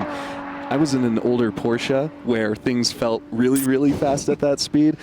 I think in this car, you know, he's kind of lounged, may have the AC on and leather seats. But what we're going to do is take a quick commercial break, and then we'll be right back. Thanks so much for joining us.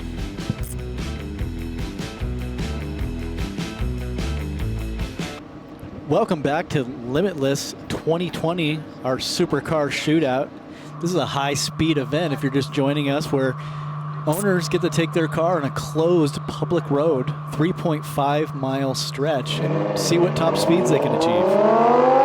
Here we have the Lamborghini Gallardo taking off. Here's another 5.2-liter V10 that we talked about before the break that is in many vehicles, 6 different vehicles used in Audi and Lamborghini. And this has a great wrap on it from Lux Automotive Spa. Yes, not only do they do full body wraps, but they also specialize in paint protection film. Let's say you buy one of these brand new Lamborghini Aventadors. In fact, many of these cars out here are wearing what we call paint protection film. So you can only imagine, I mean, you're driving a car like this on a street, especially our streets here in Utah with gravel and whatnot, debris floating around. It really protects the paint with this film that is applied. So wearing paint protection film, then they also do sales, which Mike and I dabble in every once in a while.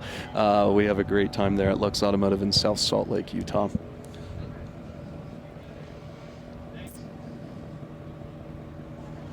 We're going to jump straight to a Corvette quad exhaust. This thing's going to sound great. I'm going to be quiet. I believe this is the Z06. This is a supercharged model.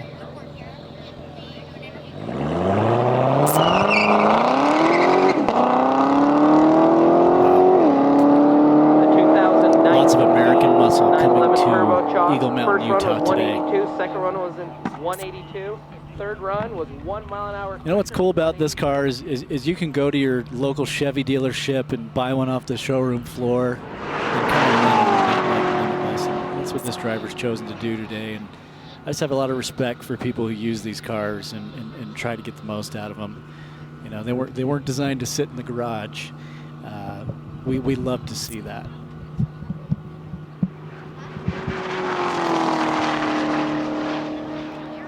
It's a great shot of the Z06 coming into the finish line.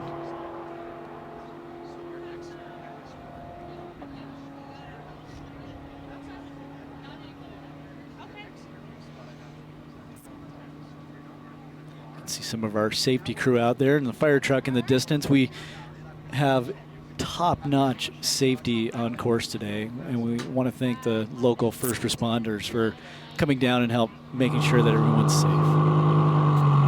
It's like we have the blue Lamborghini Huracan Performante. I'm going to let you listen to this one. This sounds great.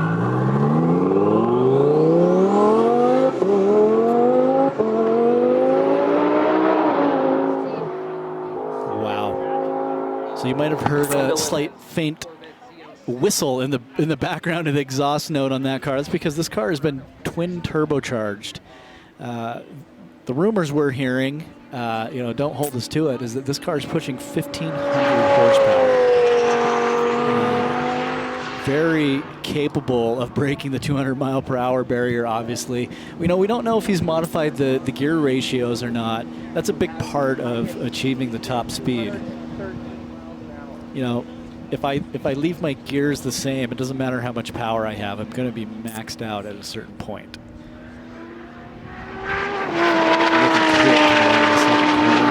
This is where he's really looking down the track as far as possible.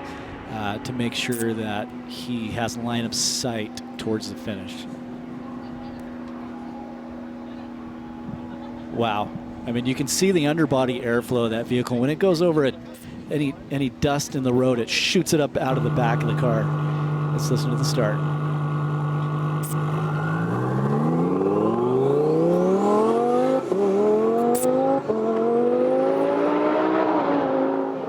At that last part, I heard him get in.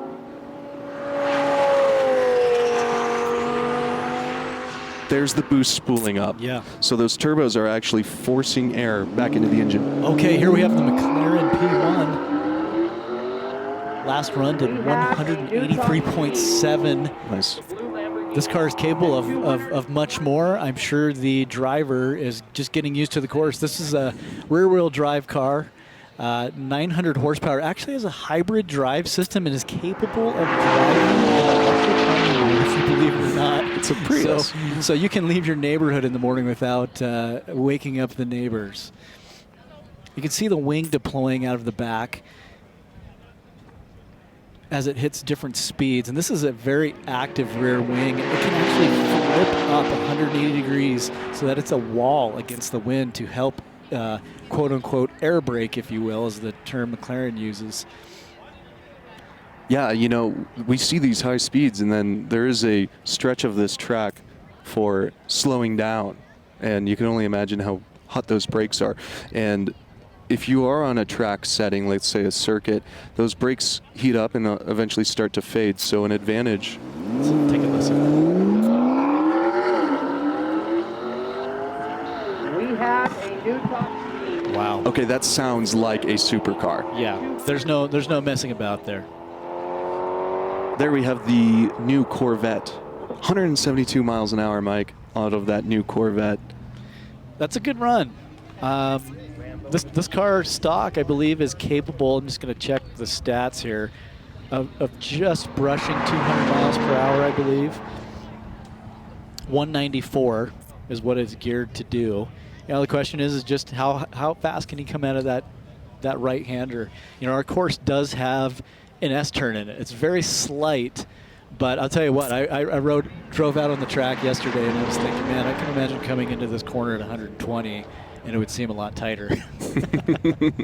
So some of our drivers are on limitless runs, so they have many runs to get used to the track, and they're going to be as safe as possible. So if I'm a driver coming in and I think I'm going to run 5 times today, I'm going to work my way up. Why not? Why risk it on the first run?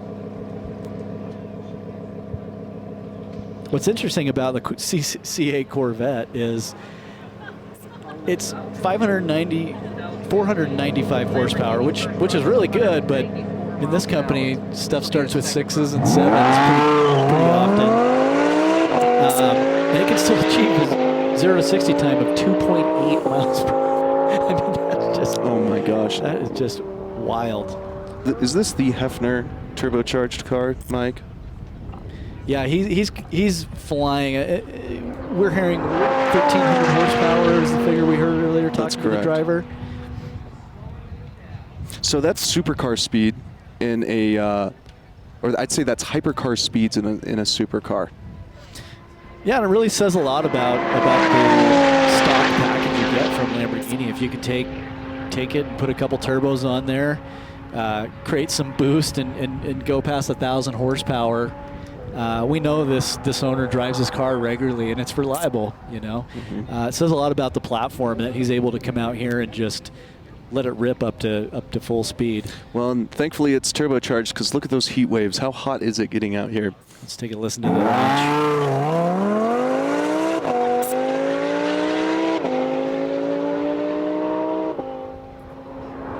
Listen to this flyby.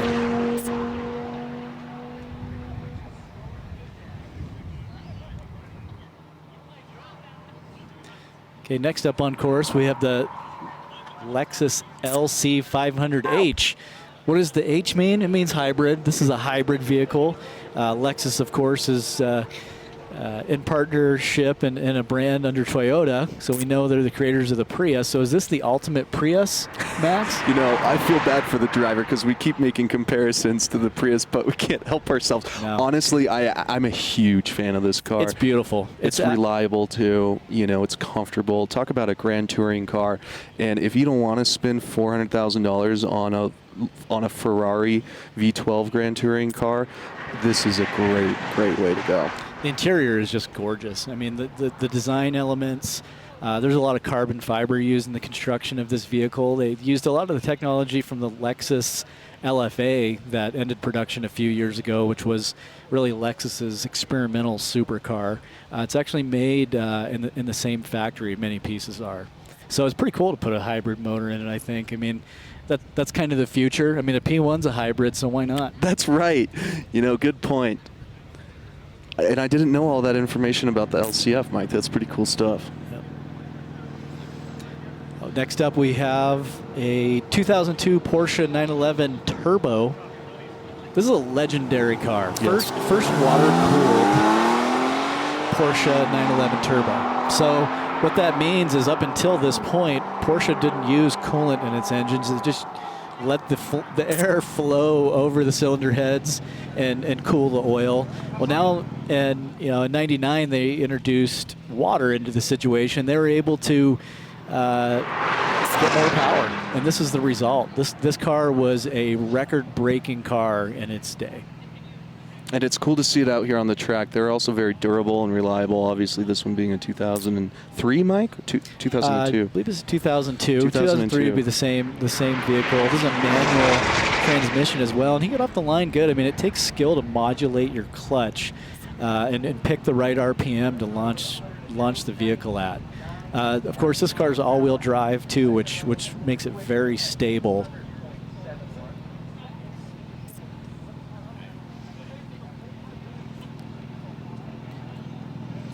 Okay, next up is the Porsche 911 Gt2 Rs, which is in the top 10 fastest vehicles, 200.8 on his last run. Her, actually. Oh, yes. Who do we have fact, driving today? That is Mary. Mary is going to be joining us for an interview at about 12:10. So stay tuned for that if you would like to hear what it's like behind the wheel. That would be her husband in the car now, I believe. Okay. I think I see Mary over there. So Mary has taken some laps earlier. That's great. I believe she's our only female driver today. That's correct. I'm excited to sit down And with a her regular. at 12:10. Yep, she's a regular, big supporter of Make-A-Wish. Without people like Mary and her husband and everybody else that has entered into this and has participated, and this wouldn't even be an idea. So we have to thank our drivers so much. Better hit 2 Here's Mary right here. Just kidding. You hit. She's obviously having a great time today. It sounds like she's trying to tell us how fast she went. This is awesome. Thank you, Make-A-Wish. Two. Thank you for making this possible. Limitless, Lux Auto, you guys are incredible. Oh, thank you. There's a nice running Right, gun that's great. shot with Mary. Thanks so much, Mary, for hanging out with us today. I hope you're having as much fun as we are. What else have we got going on, Mike? What do we have on track? It's nice and warm out. I can see that the starting line is very, very active. And here is the SVJ. I'm curious to know how fast it went last time. 186.1 miles an hour. Yeah, Max, the driver's getting quicker each run. I believe this is his third, possibly fourth attempt. 186 being his fastest time. And again, you can see him just exiting. That shot is just exiting the right-hand portion of the S-curve that's at the beginning of this course. So one thing we have to remember, the reason why we're seeing, a hypercar like this be in the same speed range as, a supercar like the Huracan, this being the Aventador, the Huracan's obviously getting up into high speeds. The only reason why is because those Huracans, if you have a Huracan that is twin turbocharged, that's going to add, especially if you're a 1,300 horsepower car. Now, these are naturally aspirated. We are at elevation, like I've discussed prior. Here's the start again. being here up at elevation, a non-naturally naturally aspirated engine, much like this, not forced induction by any turbochargers or superchargers. You know, especially with the hot air elevation, it's going to be hard to put the power down. Well, you know, it is. It's a different scenario, but I gotta tell you, I would trade that top speed and big power figure for the sound and emotion coming from a naturally aspirated engine. That's just me. I know. See, that's why I love you, Mike, because we have differences, and I embrace differences, because I will take the high horsepower all day long. I like that. A car that doesn't have high horsepower, but absolute agility. I've driven these cars around racetracks, and I call them the scalpel for a reason. They are just every little adjustment you can make to the steering wheel, it reacts, and it reacts in a positive way. And that's really hard to get right. Yeah, they've done a great job. Some say maybe even a little bit too good of a job. This being the 911's younger sibling, and it's always nipping at the heels and trying to dethrone the 911, really. Speaking of big horsepower Huracans that are forced induced by turbochargers, you see here the Hefner graphics. That's indicating that this Huracan has seen a twin turbo kit done by Hefner out of Texas, hanging out about 1,300 horsepower. Yeah, that's what we've heard here. Let's listen to this thing. Take a listen.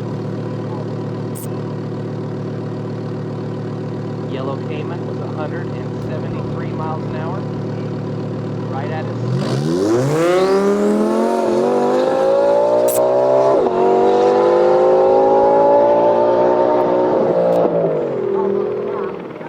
Sounds like he's cut power. These cars putting a lot of horsepower down, they can be, you know, there's some challenges involved with that. There's a reason why our daily drivers don't have 1,300 horsepower, because it's extremely stressful on those systems. Yeah, and believe it or not, the system, you know, we think of hardware when we think of stress, but there's a lot of stress on the computers that run these vehicles as well. And they're having to manage fuel timing and intake temperature, and you're asking the motor to do a lot more of that when you increase the power to 1,300 horsepower. So we're going to replay the start. I really want to let you guys listen to the sound of the turbochargers. It will sound very different. It almost sounds like a jet engine, right? Because that's actually kind of what's going on. There is a jet or a fan that is forcing the engine to move faster. Back at the starting line, we have a helicopter taking off to our left. They're out there capturing some photographs of the track and some video as well. We're going to have a ton of fun media coming out over our event, of our event over the next few days. So be sure to follow Cars for Kids Foundation on Instagram. Thank you so much for tuning in. Let's see how we're doing on time. It's almost noon. That means we have roughly a little over an hour left until the track gets to go cold. And I'm currently sitting next to a Mclaren Senna. I'm excited to see that, but currently what is ready to go is this Ferrari F12. He is taking a ton of laps. My hat's off. Either we have some driver changes happening, maybe back and forth. Yes, we do. Maybe that's the reason, but I mean, this car is durable. It can do it all day, and if I remember, he had a really good time last run. Mike, did you just say Ferrari and durable in the same sentence? I did. I hold you to that. Well, I'll let you hold me to it, because they've done a great job in the recent years of making these cars very durable. They even have, I believe, a 7-year warranty when you buy a new one now. Let's listen to this bad boy. Ready? Visor down.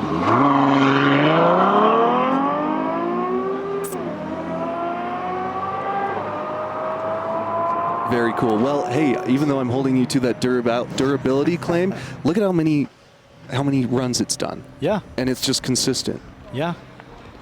Yeah, I mean, this is just a proven entity. And you'll see that stripe across the hood is kind of a homage, if you will, yes, to the monoposto Ferrari.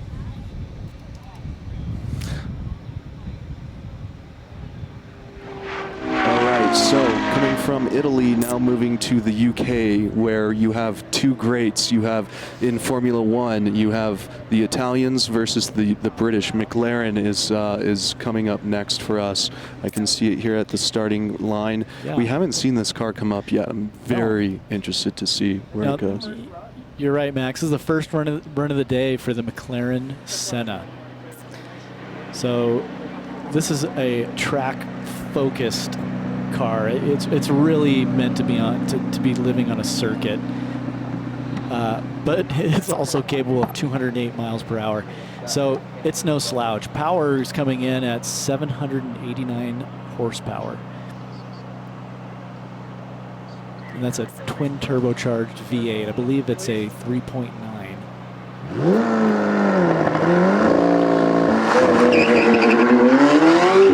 Great launch.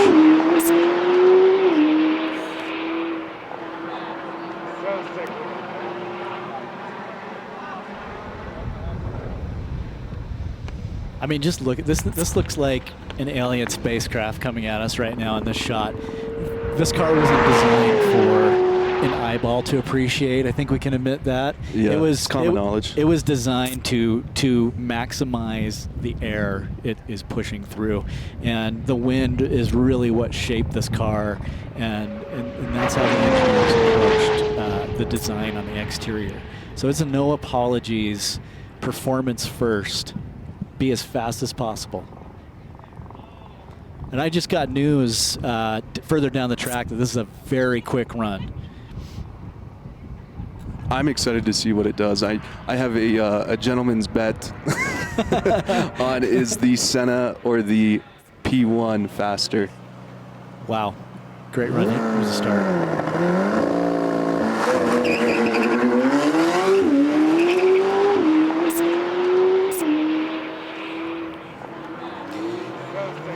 Yeah, this car, you can tell off the line, it had the back end got a little loose. That's because it's rear-wheel drive only. You know, the Lamborghinis we're seeing today are all-wheel drive, which really helps the car come off the line straight.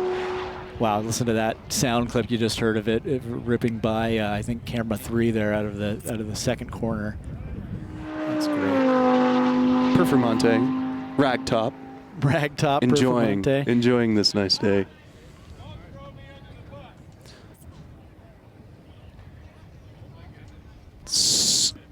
Mike, tell me a little bit more about the Performante. I know that that they had the base Huracan and then the Performante. What did they bump up?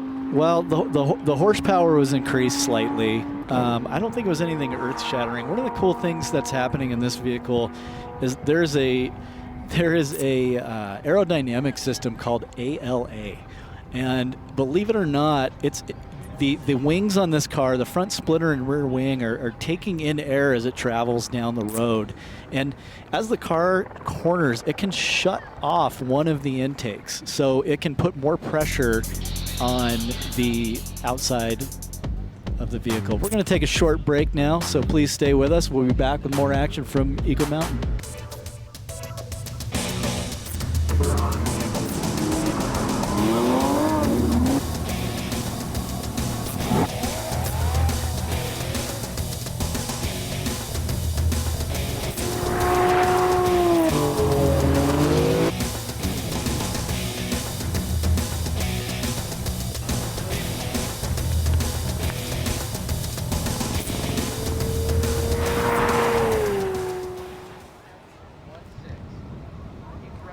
Everybody, welcome back. Thanks so much for joining us here at Limitless 2020 Supercar Shootout here in Eagle Mountain. Cars for Kids Foundation supporting Make-A-Wish. All of these proceeds, this is obviously a charitable foundation event going with making its donations towards Make-A-Wish. What I'd like to do is bring over our friend Jared from Make-A-Wish right now. Jared, welcome. Thanks so much. Hey, thank you. Glad to be here. Right on. Very cool. Thanks for coming out with us and being a part of this. Obviously, there's a component that we see in this immediacy of us hanging out, talking about supercars, but there's a lot more to it, a lot more behind the scenes. Obviously, coming from Make-A-Wish, what exactly do you do at Make-A-Wish? Yeah, our mission is really simple, and that's to grant wishes, life-changing wishes for kids that have critical illnesses. And so we've got a lot of kids right here. In fact, we're in Eagle Mountain, Utah, and we've got a number of kids just right here in this community that are wish kids, that are going through some devastating medical treatment protocols, and at the other end of that is a wish. And we can tell them, if you can hope, if you can dream, we're going to make that happen. And that's really what these drivers are doing here today. As they participate in Limitless, we'd like to project out there and say there's limitless opportunities for the wish kids as well. Sounds great. Sounds great. Well, we really appreciate it, and I think it's incredible what you guys put on. Obviously, one thing that we don't get to see in this broadcast or webcast is there was a parade that went on this morning. Can you tell me about it? Because Mike and I were not there. Yeah, you know, usually in the first 2 years of Limitless, we had wish kids that came out, and we'd tell them that their wishes were coming true and make these big moments. With COVID-19, we were just not allowed to bring kids out in the environment in large crowds, and so we decided to go to them. And so we did these parade routes around the wish kids' homes. Drivers held up signs, and you got these amazing cars with these people that have amazing hearts that wanted to come by and express their support for kids here in our community. So it was fun seeing just the parade route of police cars and exotic cars driving down the road, showing kids that we care. That's amazing. My hat's off. Thank you. Can you tell me a little bit more? Obviously, we've been in partnership, Cars for Kids has, with Make-A-Wish for quite some time now. Can you tell people a little bit more about that relationship and how it works? Obviously, it's a little unconventional, being cars and whatnot, but I know the inner child in myself, and probably all of us, we love it. We love cars. So tell me about how this flows. Yeah, you know, I've been friends with Cars for Kids for a long time, and Krieger and Rob Shelton as well from Axio. And we started talking just a couple years ago, and they said, hey, how about partnering with Make-A-Wish on this? And the thing that I loved about it is that it's this huge, big event. And Make-A-Wish is about huge, big events. It's about creating these big events for these kids. And so really, when you look at this, it's a unique experience. It's a unique experience for the drivers and the people that come out here and attend this event. And it really matches well with what we're trying to accomplish of providing this hope, strength, and joy for these kids.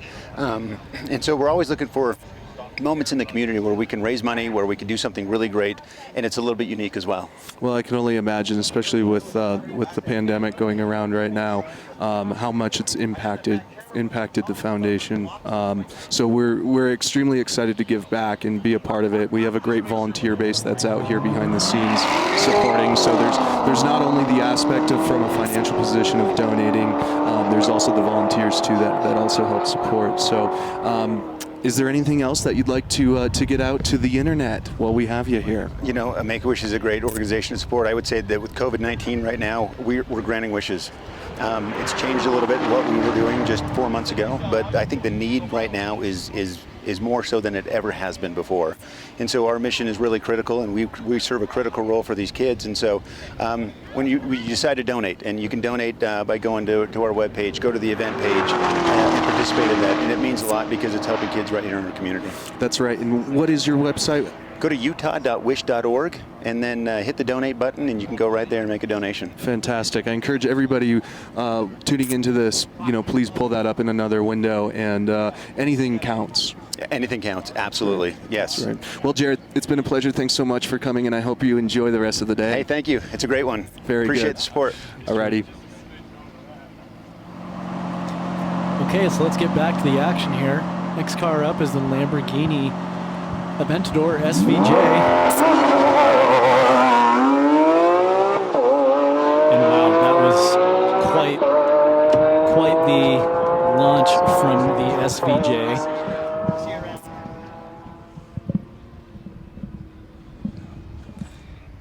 Great shot of it coming into the first corner. That just looks so darn cool. Look at that race line, Mike. Did you see that aggressive? He's using all of the track on the corner exit there. Like I said, as the day goes on, people are going to push a little bit harder. They're getting warmed up, getting used to the conditions. I mean, make no mistake, this looks like cars driving down an average highway, but these cars are on the limits of grip and adhesion, and the driver has to work up the confidence to be able to control the vehicle. Wow, I can tell you that's a quick run. Oh, here we have the McLaren P1. I'm just being told second fastest time of the day, 207.37 miles per hour. That's a big number for this car. We know that these cars are, with electric hybrid assist, are pushing about 903 horsepower. Full top speed of this vehicle is 217. That's what the gearing will allow. So this driver's really maximizing the course. I think if I remember right, he increased his speed by about 40 miles per hour to the previous run. So like I said, they're going to continue to warm up. We're going to start seeing fast times. And I think that 200 number is going to be pretty common here. Again, you have the active spoiler popping up in the back. Looks like, see if he's having any issues here. And now he's back on it. Looks very quick past our cameraman.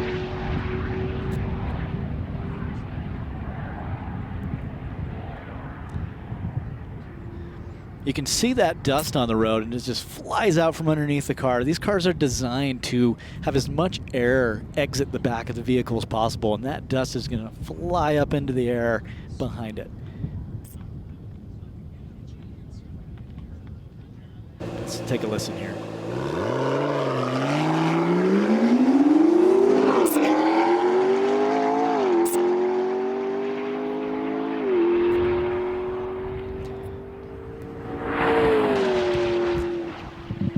Wow, sounds great at speed. All right, we're back with the Gt2 Rs, another car that's touched 200 this afternoon. He's in the top 10 fastest times of the day. Again, this isn't a competition. Maybe for each driver to beat his last best time, his or her last best time.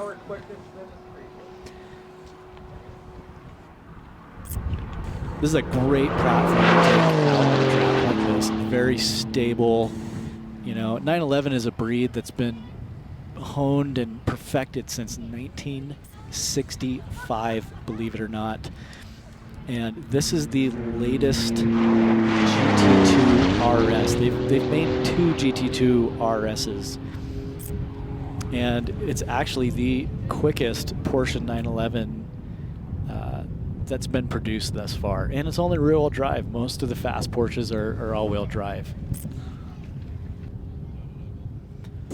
Looking at some stats here for that vehicle. 2.7, 0 to 60, 211 top speed. So he's got a little bit of room. He can definitely improve his time. But that was a very fast run. Looks like we have a Corvette Zr1. Aero packaging outside the vehicle. Pure American muscle coming off the line.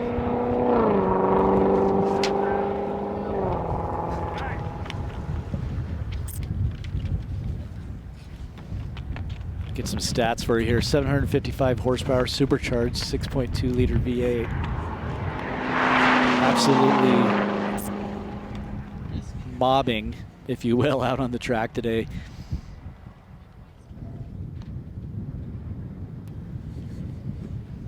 See here. Let's see if we can see. The dust is a good indication of the cars that are really sucked down to the road and going at some velocity.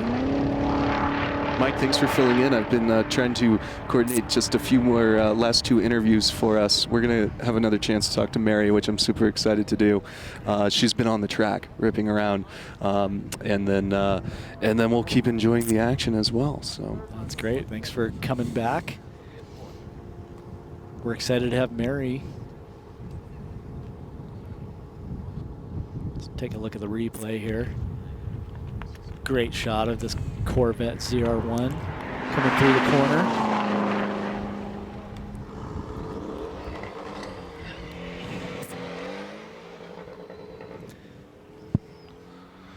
Be sure to stay with us. We're going to take a short commercial break, and we'll be back with action shortly. Welcome back, Limitless 2020.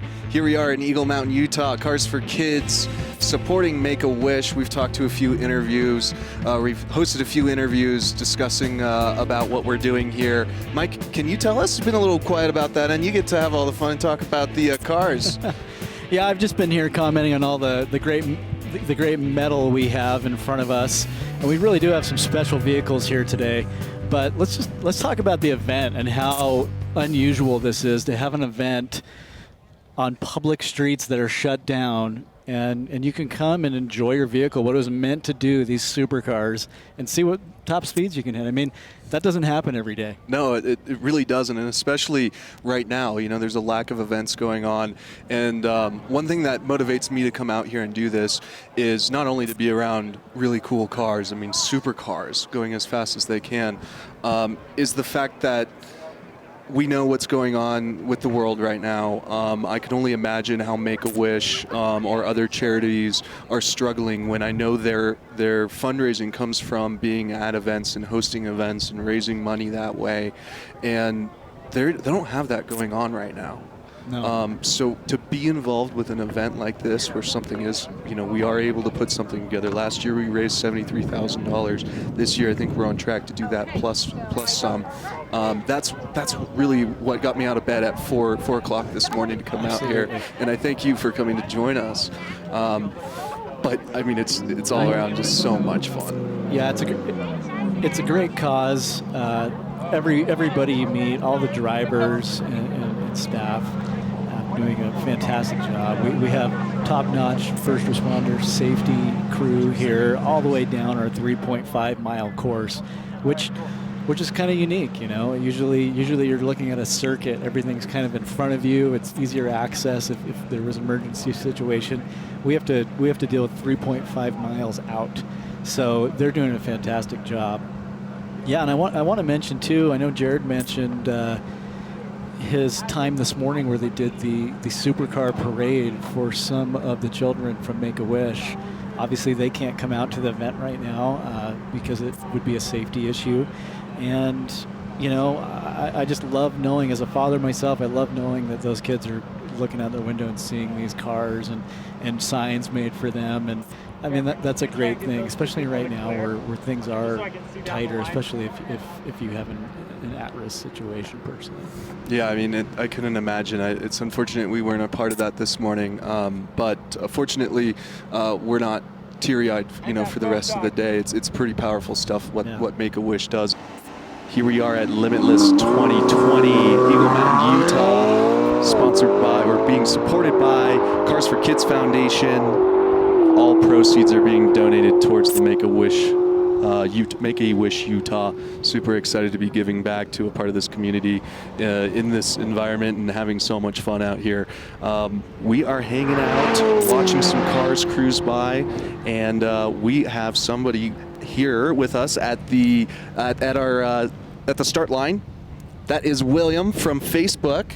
William, thanks for hanging out with us. You were actually on this track earlier, weren't you? I was, yeah. So I don't just work for Facebook here in Eagle Mountain, but I live here in Utah too, and it's great to be a part of this amazing event. Have you ever done anything like this? No, first time. That's the fastest my car's ever been. Okay, so tell me a little bit about your car. You were in the Lexus. Yeah, I have a Lexus. It's actually a hybrid, so I try to be a little bit better for the environment, just like Facebook tries, and it was amazing. And the big thing about it is it's the community coming together, and we have the people driving, we have the community out here watching, and that's what it's really all about. Well, cool. Thanks for coming out and joining us for your first time. I hope to see you next year. But tell me what your involvement is. Obviously, it's on a bigger level than just being a driver. It is, yeah. So my day job, I'm the community development manager for Facebook here in Eagle Mountain. And it really is all about the community and the partnerships we have with Eagle Mountain. The schools are amazing, the Chamber of Commerce, small businesses, and of course Mayor Westmoreland and his entire team. So my role here at Facebook is to make sure we're good neighbors, good stewards of everything around us here in the community. Very good. That's pretty cool to be a part of. And tell me why Facebook is a part of the community here. Yeah, that's key to us. It's critical. We want to be the best possible partner we can be.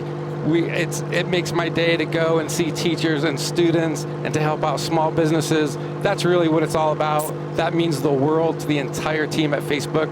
We support well over 1,000 jobs right here in Eagle Mountain, mostly through our construction right now. And it's for everyone. Every day we are reminded how great this community is. That's cool. I'm happy to be a part of it. Thanks for having us out in your backyard.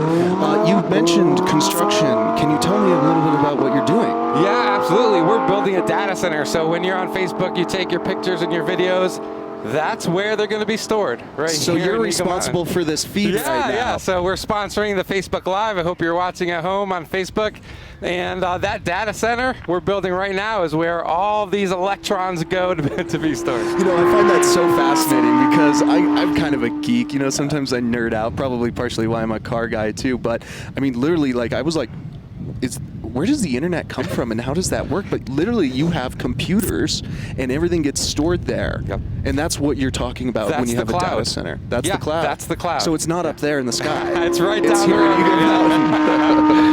Right on, right on. Well, thanks so much for coming out. Is there anything else you'd like to discuss while we have your time on the air? Just want to say thanks again to everyone here at this event, the city, Eagle Mountain City, which is absolutely terrific. And when the community comes together and when Facebook can be a part of that, that's what it's all about. Excellent. Well, thanks so much for coming out, and I hope to see you at the next one. All right, we'll see you next year. Bye-bye, William.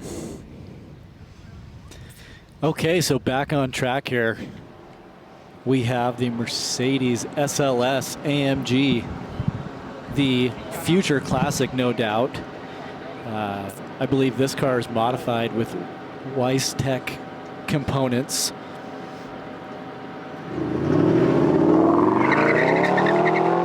Oh, so this is great news. I believe if you saw in the passenger seat there, we have a ride-along cameraman for a documentary that's being made about the event today, which will no doubt be exciting. And if you stay in touch and follow Cars for Kids, that's number 4, Cars for Kids, on Facebook and Instagram, you'll be able to see some of the other content that comes out of this event, and it always produces great stuff. Speaking of great stuff, I just heard that car take off from the start line. There's nothing like a Mercedes-Benz V8, especially this one being supercharged. No, there really isn't. It's a big displacement, short stroke, 6.2 liter V8, very unique sound. So I think we're going to get a replay of that pretty soon here, but just listen to how smooth that launch was. I have a feeling our friend Cougar Elfervig of Cars for Kids Foundation, the co-founder of it, was behind the wheel of this. Let's check it out.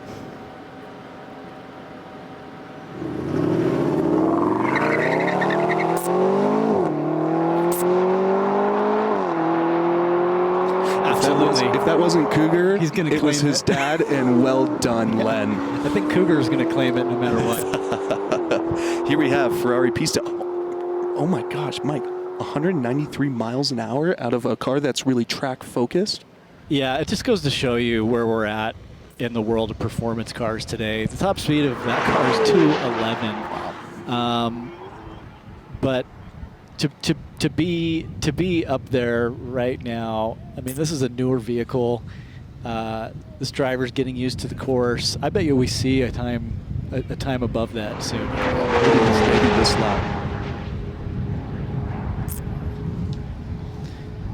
So we see the Ferrari 48 Pista go into the horizon there. You can kind of see the finish line way off into the distance. You can see the emergency vehicles there.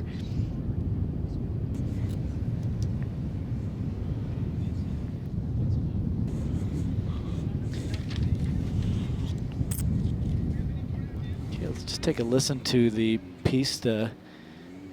Actually, a slow-mo. Look at that launch. That is so aggressive.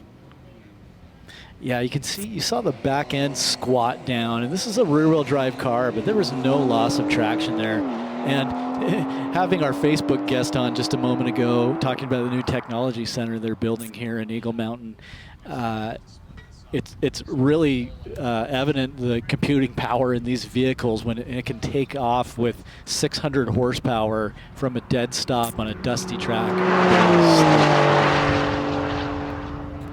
Looks like on track is the 911 Cabrio. Beautiful color, top up to increase the top speed and have less wind disturbance. It also has that active spoiler. Again, these cars are that good. They know exactly how to do what needs to be done at different speeds, and there's systems to help you make the driver appear to be heroic, and we love that.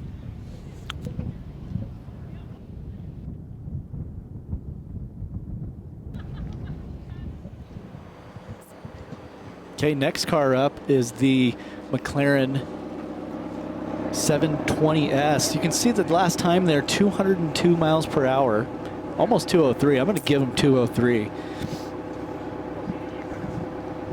I love the black roof of this car. It reminds me of the original Acura NSX that came out in the early 90s.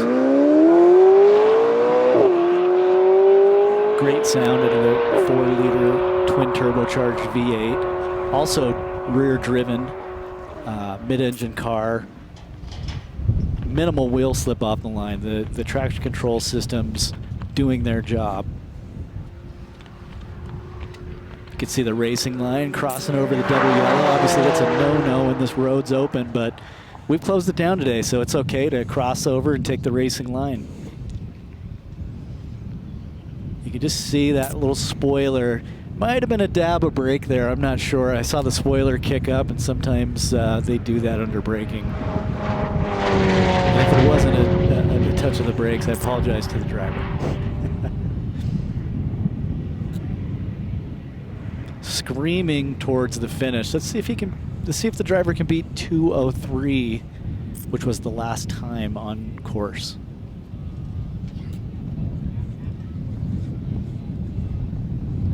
We're going to go follow up on that once we get done with what we're going to do right now. We currently have Rob of Axio Wealth Management hanging out with us. You've been on the course. Thanks for joining us and sitting down. Absolutely. How's it been? It's been awesome. It's Sweet. a wonderful day. I mean, the weather couldn't be perfect, beautiful. We were grateful to the city of Eagle Mountain for having us out here and allowing us to do this. It's quite an experience. No kidding. We've been sitting down with some officials from the city, and all I can do is thank them for letting us do this. And so what's your role in what we get to do today? Absolutely. You know, we're what we call a founding sponsor. So me and a few other guys, Lux Automotive and Cars for Kids, got together to be able to put this event together 3 years ago. And I work more with the cities and trying to work all the permitting and everything that's taken to get this to where it is to allow this event to happen. And it's just such an amazing thing, especially when you see this raising the money, and then I also sit on the board for Make-A-Wish Utah, and so to see that money being deployed to actually making a difference is bookends. It's just awesome. You get to see it, yeah. So we get to hang out on the Lux side of things and hang out with all the cars and whatnot. And I know what goes on, and I know what you do, and us car guys at Lux could never even come close to being as political and as amazing. I mean, this event would not happen at all without your involvement, so I'm internally grateful for this. I think everybody's really enjoying it. Just to give you a little bit of feedback. Awesome. This is so cool. Absolutely. Mike and I are having a great time. Well, great. Is there anything else that you'd like to bring up? You know, I think that's the key to success, is finding a group of people that can come together and really not have to worry about who gets the credit. They can be so laser focused on the goal and what you're trying to accomplish that you really can break through barriers to do something amazing like this type of event. So it's great partnerships, and we know we couldn't do without you guys, so we appreciate you being a part of it. This is so much fun. I can't wait to do it again next year. Awesome. Thanks, you guys. Appreciate your time. Thanks, Rob. Good luck on the track. Back to the action. We have the third Lamborghini. Look at that Aventador. view. That is like the SVJ. most, I mean, it looks like something out of, I don't know, maybe the Matrix, if they're going to do the Matrix all over again. It's just far out. Yeah, it's alien spacecraft That's where I was technology. going, yes. Look at that I believe thing. this is the first run for this SVJ. We've seen the yellow car and the all-white car. This car has a black roof and some blue accents on it. I don't think we've seen him run yet I today. think it means business, Mike. I do too. He's seen two other SVJs out on track today, and I think he's probably just watching from a distance, learning the lines, and probably has a lot of data to beat their times. She's about to take off. I'm gonna hold my. We'll just let it hang out here for a second and absorb that sound.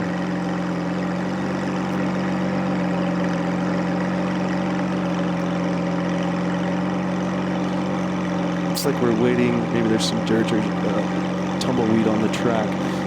What I can tell you is the owner of this Lamborghini also owns the blue Huracan. As you can see, we just brought up a nice camera angle of the camera rig. This is a flat black Jeep Grand Cherokee SRT8 with camera rigs mounted on it. Yeah, I mean, if you've ever wondered how the really dramatic car commercials that are often filmed actually on the salt flats here in Utah, there's a rig like this out in front, and the car's getting extremely close, and there's up to 4 operators inside the vehicle getting the best angles with the boom, that arm that is controlled from within the vehicle. Really cool. I mean, obviously flat black is gonna absorb any weird reflections. Yeah, no or light reflections back into the shot. Cool vehicle there. Here we have the Lamborghini. I can see his lights coming like he was about to take off. Seems like we're still waiting for the track to clear up. Now, if it was a different time, I'd tell the crowd to make some noise. So maybe at home, if everybody can make enough noise and we can hear it here in Eagle Mountain, Utah, he'll really let it rip off the launch here. Now we're talking like that would really make my day. So if everybody can let it rip, yeah, I would appreciate it.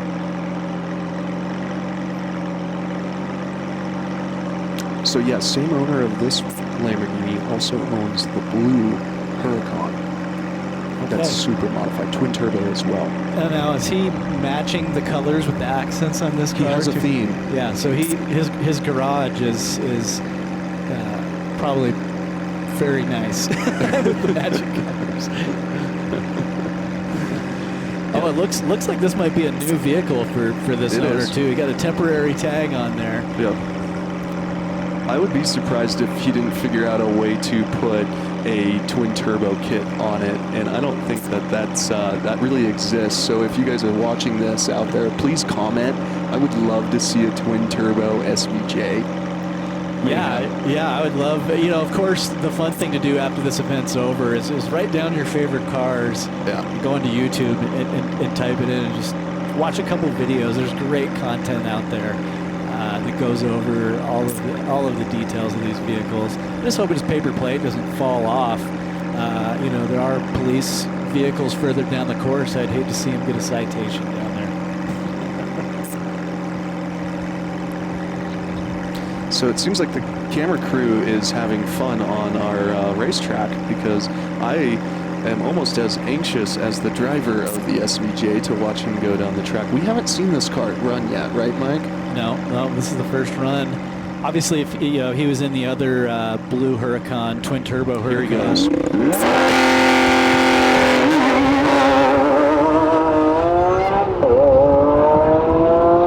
I'm so happy we could broadcast this or webcast this sitting here. Is that the best launch of the day? Hats off. That was the best launch of the day, I would agree. Let's listen to it as it comes through the S-curves. He looks very quick through the first corner.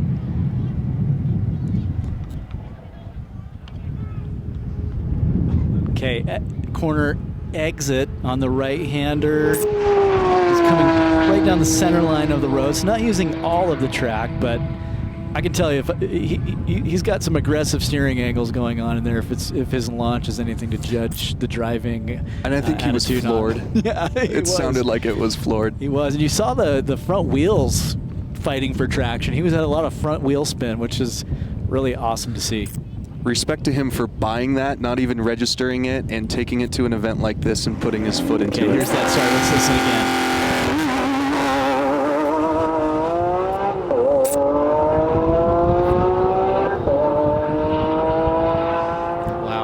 I mean, that's what Lamborghinis are all about. That sound. That's it. That sound. And those looks. Look at the LED headlights, how they've designed this car. Wow, here he goes. Let's take a listen at full speed here.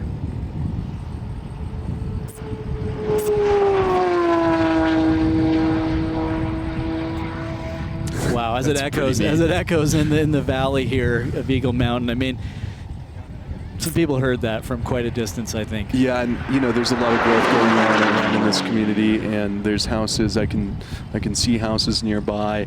I could only imagine if I was like a 5-year-old, 10-year-old kid, and this was going on in my backyard, how excited I would be.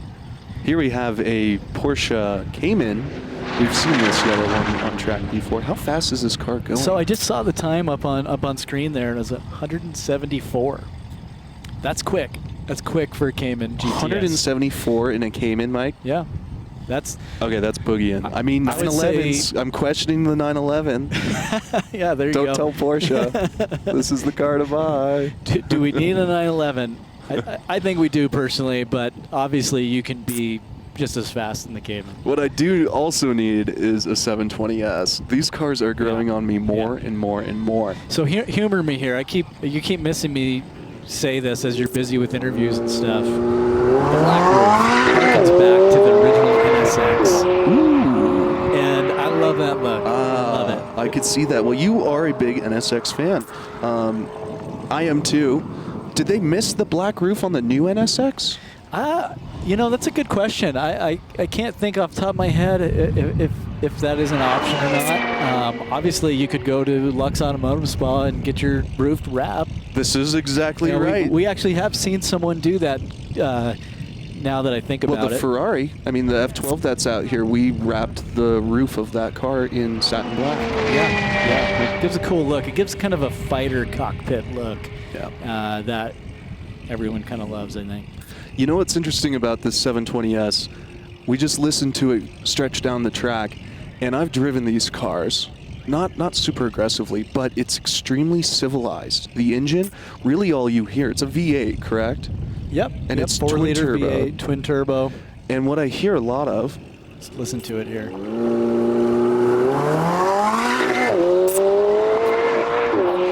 So it is turbocharged. You don't hear a lot of turbo noise, but that's because I think those turbos spool up so fast. And where you do hear the turbo noise is sitting in that cockpit. Yeah. All you hear is the whizzing and the boosting. Let's take a listen as it goes by. It's not an Italian sound at all. No, it's a unique sound.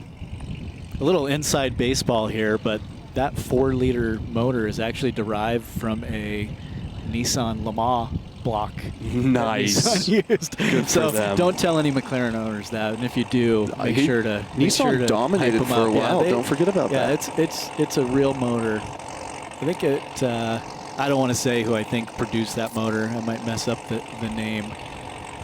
Nismo? No, I think it was gearbox manufacturer. Getrag?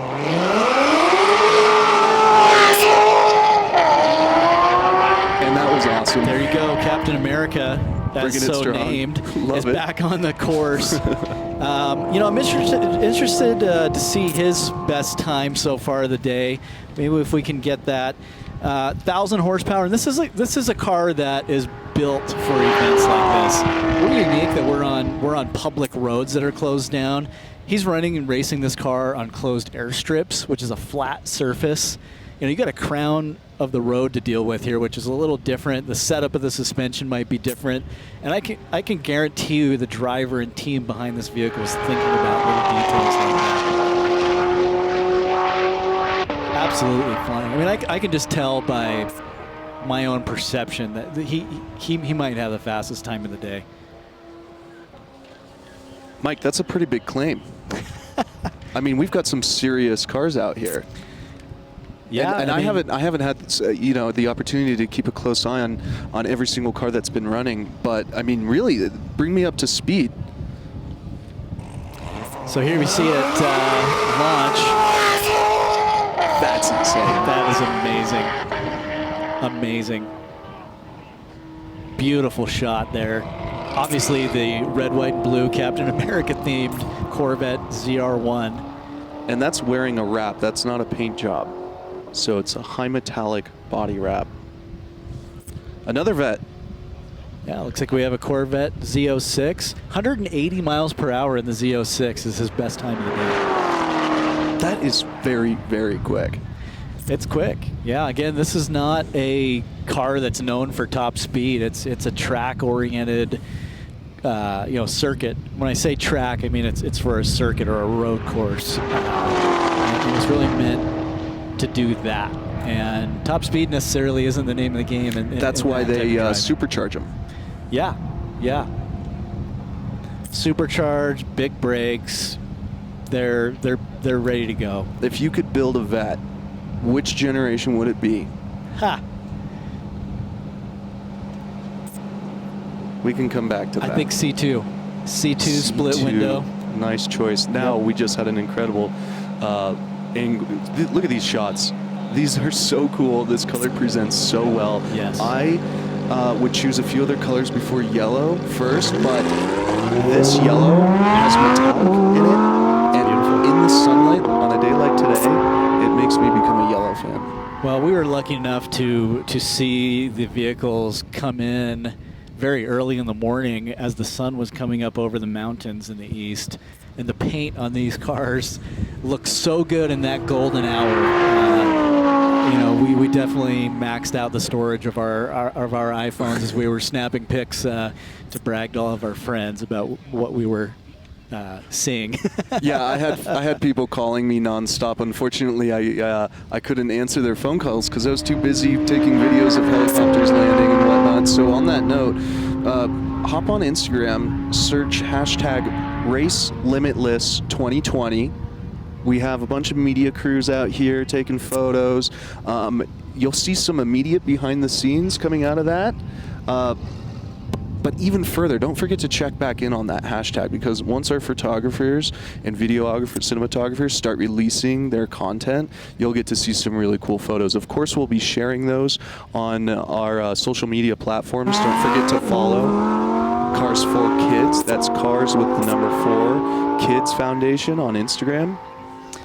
Yeah, because we know Cars for Kids, it's just getting warmed up. I mean, obviously, we're living in a little bit of a different situation right now, but they do events all year. They do a road rally that has the same group of cars. Some cars return, some different ones as well. Yep. And there's great cars on there all the time. Welcome to the desert. It's actually quite beautiful out here.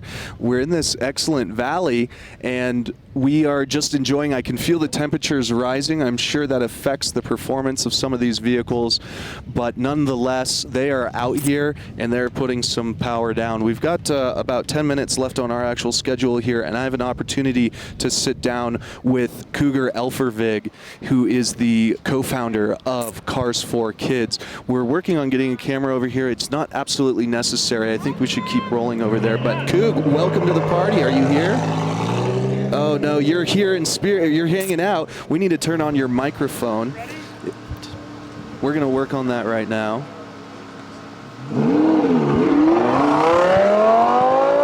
As the Lamborghini Gallardo hits the track. Obviously a great sound. Now, Cougar, have you been out on track today? I've been on, yeah, I've had 2 runs now. Well, tell us about it. Tell us what cars you're in. So I ran the SLS. It's got a Westech 850. So you did the launch that we were like, that sounded like one of the best launches of all day. And that might have been me. I know Len's pretty darn good with that thing, but I know you're pretty good too. Yeah, we've been having a ball, man. Everything. I mean, from the police escort to the tractor, everything's been awesome. Super safe. We've been running some insane times. We almost beat our top time from the first year of 2:15. So what are we, 2:14? Is that top time? Mike, where are we at? Yeah, 2:14 is where we're at right now. On a public road. Yep. Yeah, it's pretty amazing. So, Cougar, I can hear your voice is struggling. It has been a long couple weeks. The crew from Lux Automotive and Cars for Kids and all of our volunteers absolutely pulled it together. They crushed it. It gets better and better absolutely every year. So I can't thank all my crew enough, and all of our sponsors and all of our partners.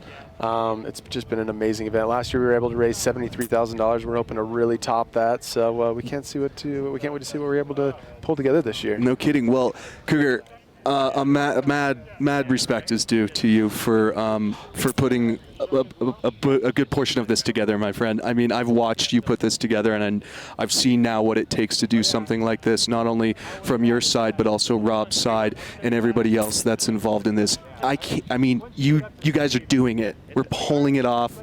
It's been flawless. This is so darn cool. Thank you so much for putting something together like this. Of course, yeah. We're looking forward to many more years to come, and we have lots more events. So tell me a little bit about those events. So we're doing 2 track days a month. Little half-day mornings. It's a lot of fun just to kind of get out every Wednesday, kind of unwind from the week and go out and blow off some steam. So that's been a lot of fun. As you guys know, we have our Cars for Kids Foundation drive as well in September. It's a 4-day drive with a 1-day option. Go through some of the most amazing back roads in Utah. I went on it last year. It's amazing. And I am so pumped for it this year. Yeah, there's nothing like it. So that's a incredible one. And then, you know, we have our small ones like our trunk or treats that we have in the during Halloween and kind of our one-off events to support, you know, sick and injured children that we find along the way that, you know, that need a little help in their lives. So it's been a lot of fun. We're able to come out. We got a P1 runner here. The Senna just ran. Yeah. You know, absolutely. I mean, 3 SVJs in Utah. Who would ever guess that? So we're able to kind of come out and, you know, be car people and have a ton of fun and create relationships, but, you know, raise money and do a lot of good along the way. Yeah, yeah, a lot of respect to that. Well, nice work. Thanks, man. Well, thanks for all your guys' help. Yeah, real quick while we have you here, maybe you could, as this P1 takes off, kind of give us a driver's perspective of the course. Max and I haven't been out there at full speed. We've driven it in a Ford truck, and that was very exciting. Hey, that's really exciting at speed, I'm sure, especially that last turn. But yeah, I'm interested actually in the corners, and do you have to lift off? Can you stay flat, or what type of vehicle maybe requires a lift because it is so powerful? Yeah, I mean, so last year I ran a 997 Gt2 Rs, which was one of my favorite cars. Max, you and I went together. It was so sad to see that thing go. I still have dreams about it, but I'm getting over it slowly but surely. So, unfortunately, our straight right here, we did have to have some. They did some cuts in it to take some utilities across the road. So it is a little bumpy coming around the first corner, but you can still pretty much take it at speed. You're not going to have to lift. And then the most important thing is the second corner is setting yourself up, because the corner is not it's not a true sweeper. At the very end, it kicks. Oh, wow. So it's a little bit of a wild ride. You got to pay attention, and that's definitely the most dangerous part of the track. The road itself has gotten a little more bumpy over the years with all the rock trucks being out here and all the construction. But overall, I mean, even the SLS, which obviously is not a top speed car, you know, at 180, it was flowing a little bit, but it was still very solid. So the road's still nice and flat. And man, it's a great road to run. There's just nothing out here. You know, it's perfect. It's nice and straight and pretty smooth, as all things go for a public road like that. So. Wow. Thanks again for coming over and talking to us. Guys. Yeah, it's been Max fun. and I are big fans of yours, you know that, and can't wait to get the full recap afterwards. So we'll talk soon. It's been amazing. So we're looking forward to. Now we just got to start planning next year, bigger and better. Let's do it. What are you doing tonight? Sleeping. I think I've maybe got 8 hours of sleep this entire week, so we're going to be sleeping tonight. But yeah, here we go. Look at this P1, which is off. Absolutely amazing. I think he did 207 as his top speed right now. Yeah. So look at that thing go. We're sitting here at the starting line, and I've got about a level view of that.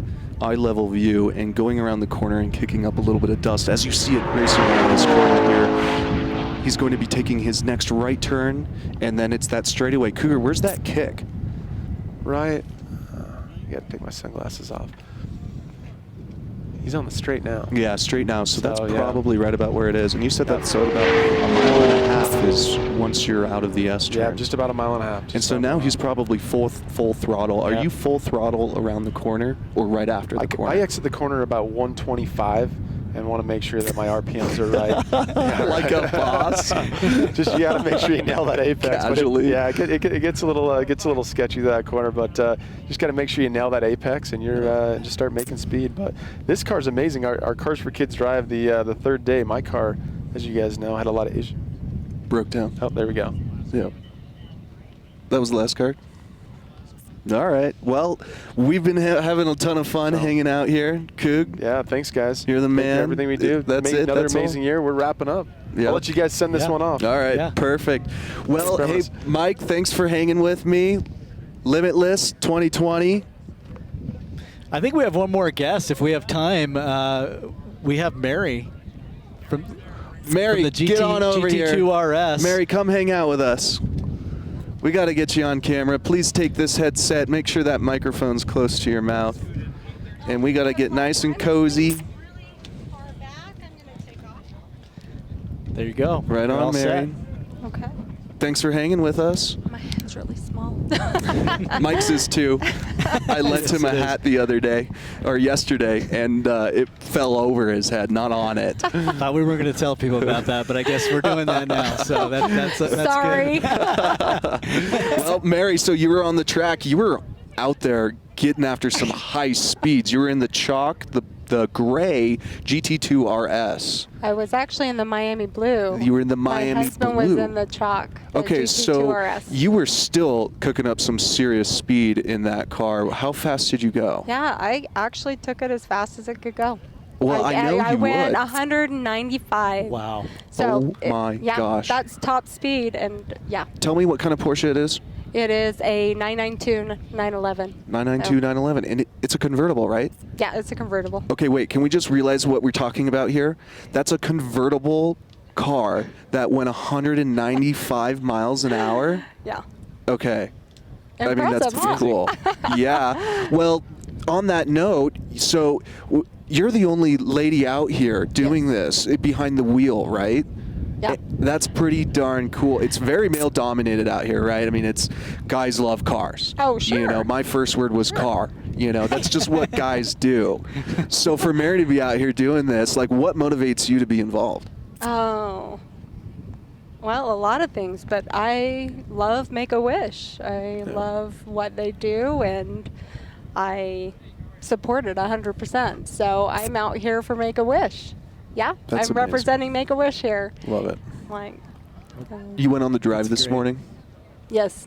Oh my Yeah, gosh. it was incredible. I bet. My daughter was sitting next to me, and I was like, I love Make-A-Wish. This makes me so happy. And I started to cry a little bit. She's like, stop it, Mom, you're making me cry. I'm like, oh, sorry. Yeah. Because your age can't cry. I want you to know it's okay to cry, because Mike and I have been tearing up a little bit whenever we see a few commercials, and that's what brings us out to do it. So we share that in common, and I thank you so much for joining us. Thank you. And I can't wait to see you at our next event. I can't wait. Thanks, guys. Thanks, Mary. Thanks, Mary.